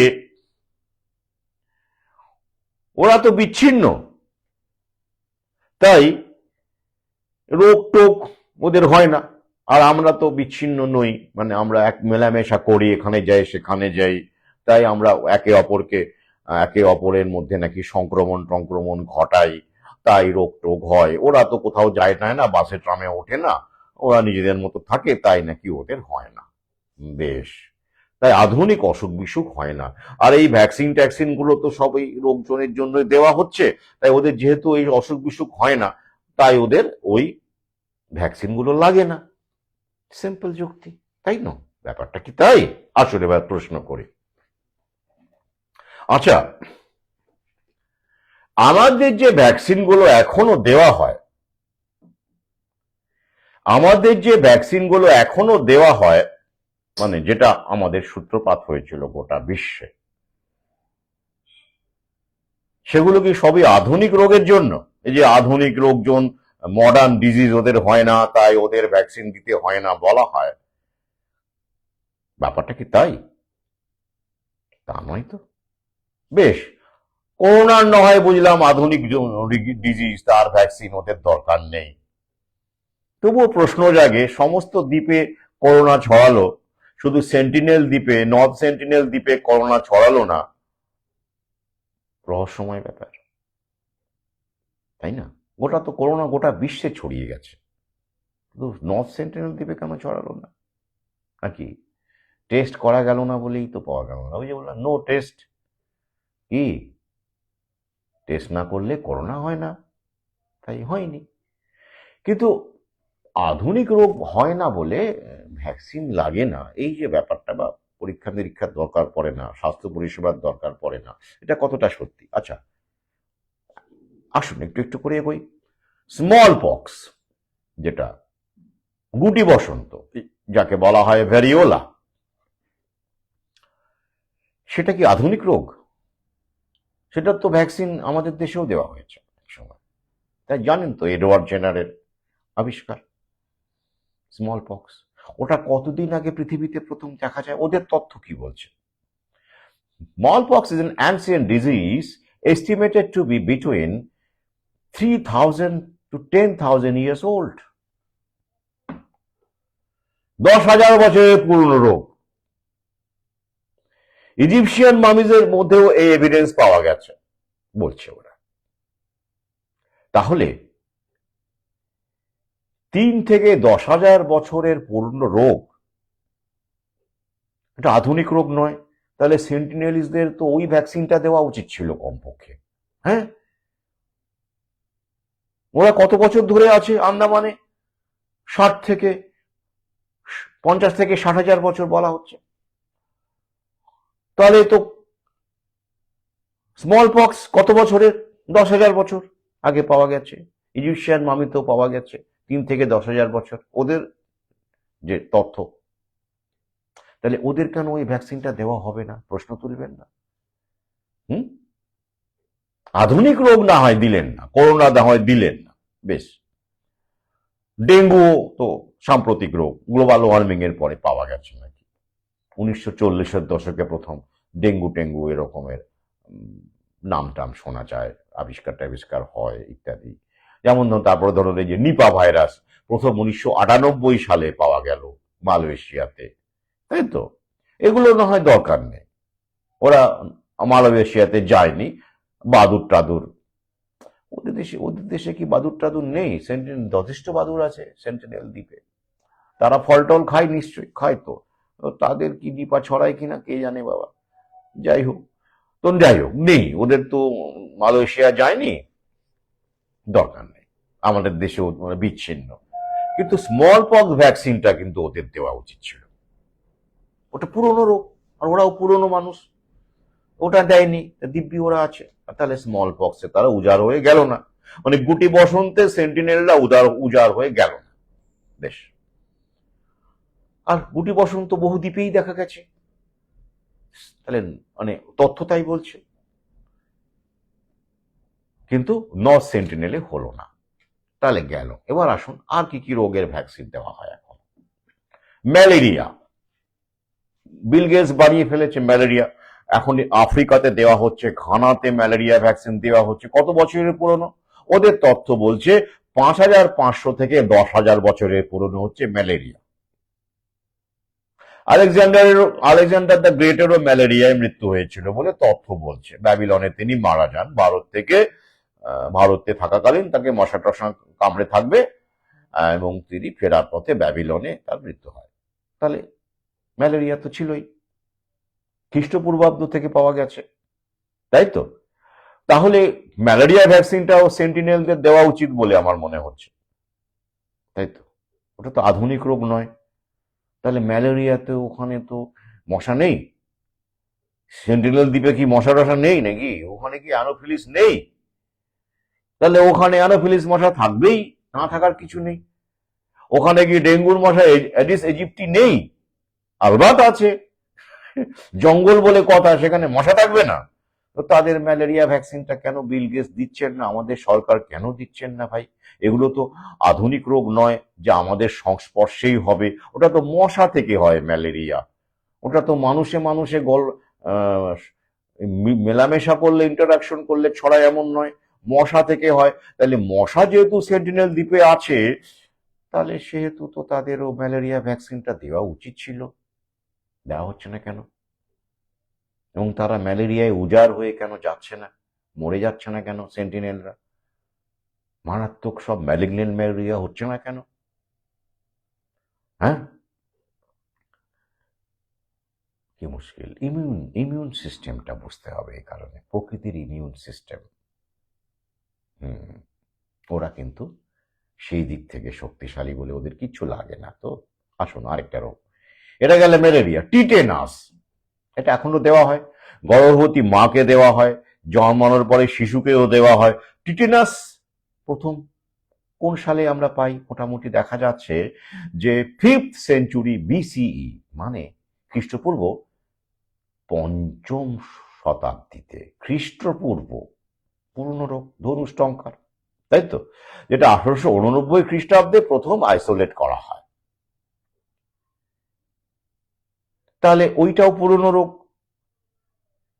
টিটেনাস।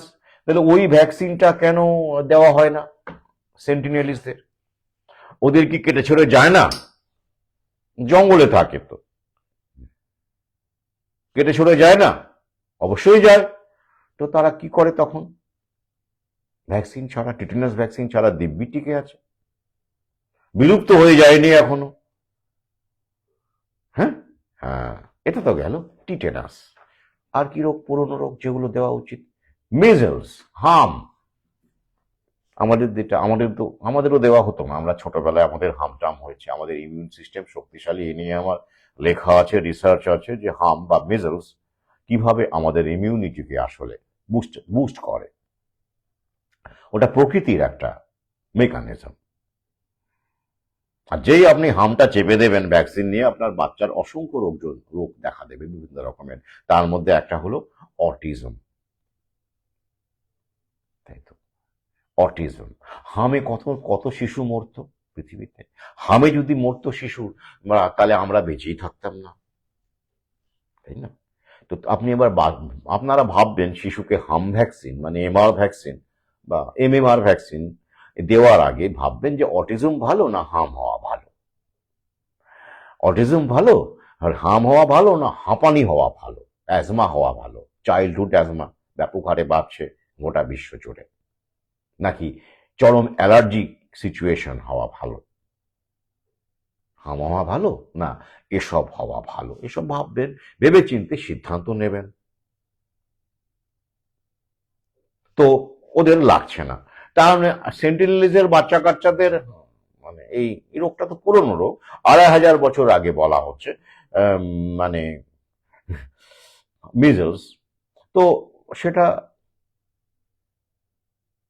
সেটাও সেন্টিনেলিজদের লাগে না, ওদের বাচ্চা কাচ্চাদের ভ্যাকসিন দেওয়া হয় না, হামের ভ্যাকসিন দেওয়া হয় না, হাম রুবেলা দেওয়া হয়?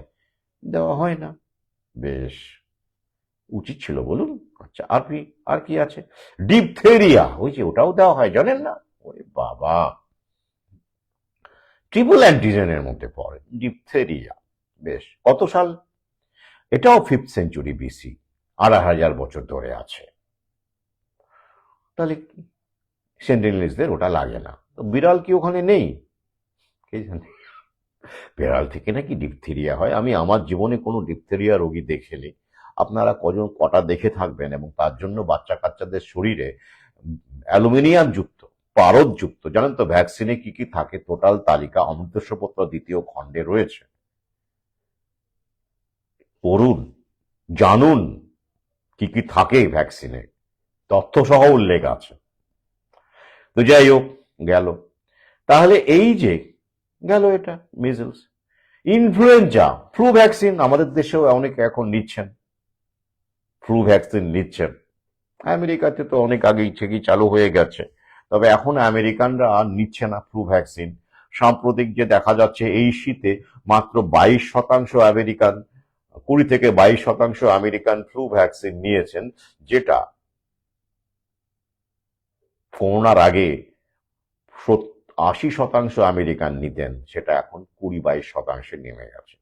কিন্তু আমাদের দেশে ভালো বাজার, আমরা ভদ্রনক হচ্ছি, স্ট্যান্ডার্ড। তো সেই ইনফ্লুয়েঞ্জা বা ফ্লু, এটা কি নতুন রোগ? না না না, ওটা তো হাজার হাজার বছর ধরে আছে। দেখা যাচ্ছে হিপোক্রেটিস সেই সময়ে 400 বিসিইতে এই রোগটিকে রেকর্ড করছেন, 400 বিসিই। তার মানে বুঝতে পারছেন তো, তার মানে সেই সময় তিনি রেকর্ড করছেন। হিপোক্রেটিস, যাকে চিকিৎসার আদি গুরু বলা হয়, আদি পিতা বলা হয়, তাহলে তখনও ছিল, তার আগে থেকে ছিল। তাহলে ইনফ্লুয়েঞ্জার ভ্যাকসিনটা তো অন্তত সেন্টিনেলিসদের দেওয়া উচিত, বলুন। না, সেটাও তাদের দেওয়া হচ্ছে না, যারা এখনো টিকে আছে। কিভাবে টিকে আছেন প্রশ্ন করবেন না। সুযোগ সুবিধা আধুনিকতার কথা বলছি না, আমি বলছি না আপনাদের যে আপনি সেন্টিনেলিজের মতো জীবন যাপন করুন, মানে গাড়ি ঘোড়া চড়বেন না, স্মার্টফোন ব্যবহার করবেন না, শিকার করে খাবেন, সে সুযোগও আমাদের নেই। তাহলে অন্তত স্বাস্থ্যের ক্ষেত্রে তো পার্টটা নেওয়া যায়। প্রকৃতির সান্নিধ্যে যতটা সম্ভব থেকে, যেহেতু আমাদের শরীরটা প্রকৃতি বানিয়েছে, ফার্মা লবি আমাদের শরীরটা বানায়নি, বানিয়েছে, বানায়নি। যদি ফার্মা লবি আমাদের শরীরটা বানাতো, তাহলে ফার্মা লবির উপরে ডিপেন্ডেন্ট হওয়ার যুক্তি ছিল। কিন্তু প্রাকৃতিক পন্থায় ফিরে খাদ্যাভ্যাস, খাদ্যই ঔষধ, এই ব্যাপারটাকে ফলো করে প্রয়োজনীয় শারীরিক কসরত করে, ব্যায়াম করে যদি আমরা ইমিউন সিস্টেমকে শক্তিশালী করতে পারি, সেন্টিনেলিজদের মতো নাই পারি, কিন্তু কাছাকাছিও যদি পারি, তাহলে মন্দ কি? লক্ষ লক্ষ টাকার ফার্মা লবির বিল ভরবেন। হুম, এখন তো এমন অবস্থা দাঁড়িয়ে গেছে, ইন্স্যুরেন্স ছাড়া আপনি পারবেনই না। পুরো একটা নেক্সাস, বহু আগেই বলেছি। তারপরে দেখবেন একটা সময় ঘটি বাটি বিক্রি হয়ে যাবে। তাই কুকুরের কাছ থেকে শিখতে হবে না আপনাকে, you don't have to learn from dogs. আমি বারবার বলি, স্বাস্থ্যক্ষেত্রে অন্তত চিকিৎসকদের কাছ থেকে শেখার চাইতে, দালাল চিকিৎসকদের কাছ থেকে শেখার চাইতে কুকুরের কাছ থেকে শেখা ভালো। তো কুকুর দরকার নেই, সামনে সেন্টিনেলিজরাই রয়েছে, আমাদের দেশেরই অধিবাসী, ভারতবাসী, তাদের কাছ থেকেই আমরা শিখি। ওরা বিভিন্ন রকমের কথাবার্তা বলবে না, ওরা বিচ্ছিন্ন বলে আধুনিক রোগ টোগ হয় না, মডার্ন ডিজিজ ওদের হয় না বলবে। কিন্তু আমি যে রোগগুলোর কথা বললাম সেগুলো কি মডার্ন ডিজিজ? এই সমস্ত রোগের ভ্যাকসিন আছে এবং আমাদেরকে দেওয়া হয়েছে, দেওয়া হচ্ছে, দেওয়া হবে, আগামীতেও চলতে থাকবে। ইনফ্লুয়েঞ্জা, মিজলস, টিটেনাস, ম্যালেরিয়া, এগুলো সব পুরনো রোগ। তাহলে পুরনো রোগ, পুরনো ট্রাইব, তারা কেন এই সমস্ত রোগের আক্রমণ থেকে নিজেদেরকে বাঁচিয়ে রেখে এখনো টিকে আছে পৃথিবীতে? কিভাবে টিকে আছে? এই উদাহরণটা দিলাম এই কারণেই যে আমাদের দেশের গ্রামে গঞ্জেও একটা সময় বহু মানুষ এইভাবে টিকে থেকেছেন, সুস্থ থেকেছেন, আমাদের দাদু থেকেছে, বাবারা থেকেছেন। কিন্তু সেই উদাহরণ এখন দেওয়া যাবে না, কারণ এখন সব জায়গাতেই ওরা গুজে দিচ্ছে।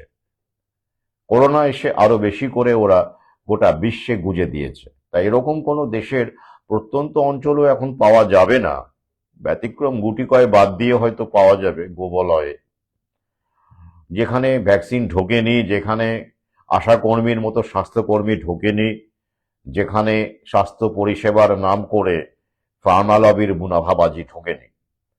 একমাত্র নিশ্চিত করে বলা যাবে সেন্টিনেলিজদের কথা। তাই তাদের নিয়ে এই আলোচনাটা আপনাদের সামনে রাখলাম।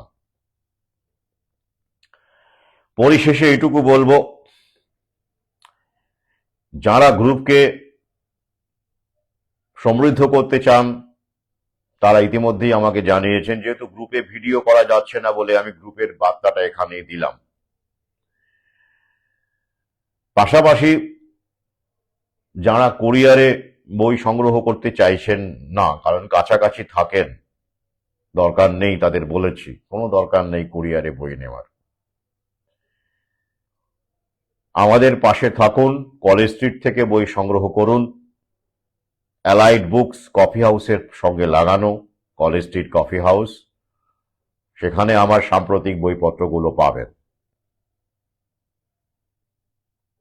আবার পরিশেষে বলি, আসুন ছড়িয়ে পড়ি, আর ভোগবাদী মানসিকতা থেকে যতটা সম্ভব নিজেদেরকে সরিয়ে, পুরোটা সম্ভব নয়, সরিয়ে একটু এই যে সামনে যে বিপদ আসছে, ভোটের পরেই টের পাবেন, তার জন্য প্রস্তুত হই, একে অপরের পাশে থাকি। আর আমরা যে লড়াইটা শুরু করেছি আমাদের দেশের ইতিহাসে, আমার মনে হয় এই প্রথম, মনে হয় কেন, আমি নিশ্চিত। তাই গ্রুপের সবাইকে আরো একবার আহ্বান জানাচ্ছি এই সূত্রে, কারণ আমি আজকে আর হোয়াটসঅ্যাপে অ্যাক্টিভ হতে পারবো না, যা পোস্ট করার করেছি। অনেকেই শুনছেন আমি জানি। এই গ্রুপের সদস্যদের কাউকে চাইল্ডহুড ভ্যাকসিনই হোক বা যে কোনো ক্ষেত্রে এখন বা আগামীতে যদি কোনো রকম চাপ আসে, আমাকে ব্যক্তিগতভাবে মেসেজ করুন। গ্রুপেও করতে পারেন, তবে গ্রুপে অনেক মেসেজ আসে তো হয়তো চোখে পড়লো না। ব্যক্তিগতভাবে মেসেজ করবেন, আমি ব্যাপারটা যথেষ্ট গুরুত্ব দিয়ে দেখব। কারণ এটা আমাদের মোটো, যে আমরা করোনাকালে রুখতে পারিনি, তখন অনেকেই আমাদের সঙ্গে পরিচিত ছিলেন না, কিন্তু এখন তো পরিচিতি বাড়ছে, আমাদের গ্রুপের সদস্য বাড়ছে। তাই আসুন আমরা সেই লক্ষ্যে এগিয়ে যাই, সেই লক্ষ্যে ব্রতী হই। আজ এই পর্যন্তই, আবার দেখা হবে। শুভরাত্রি জানাই।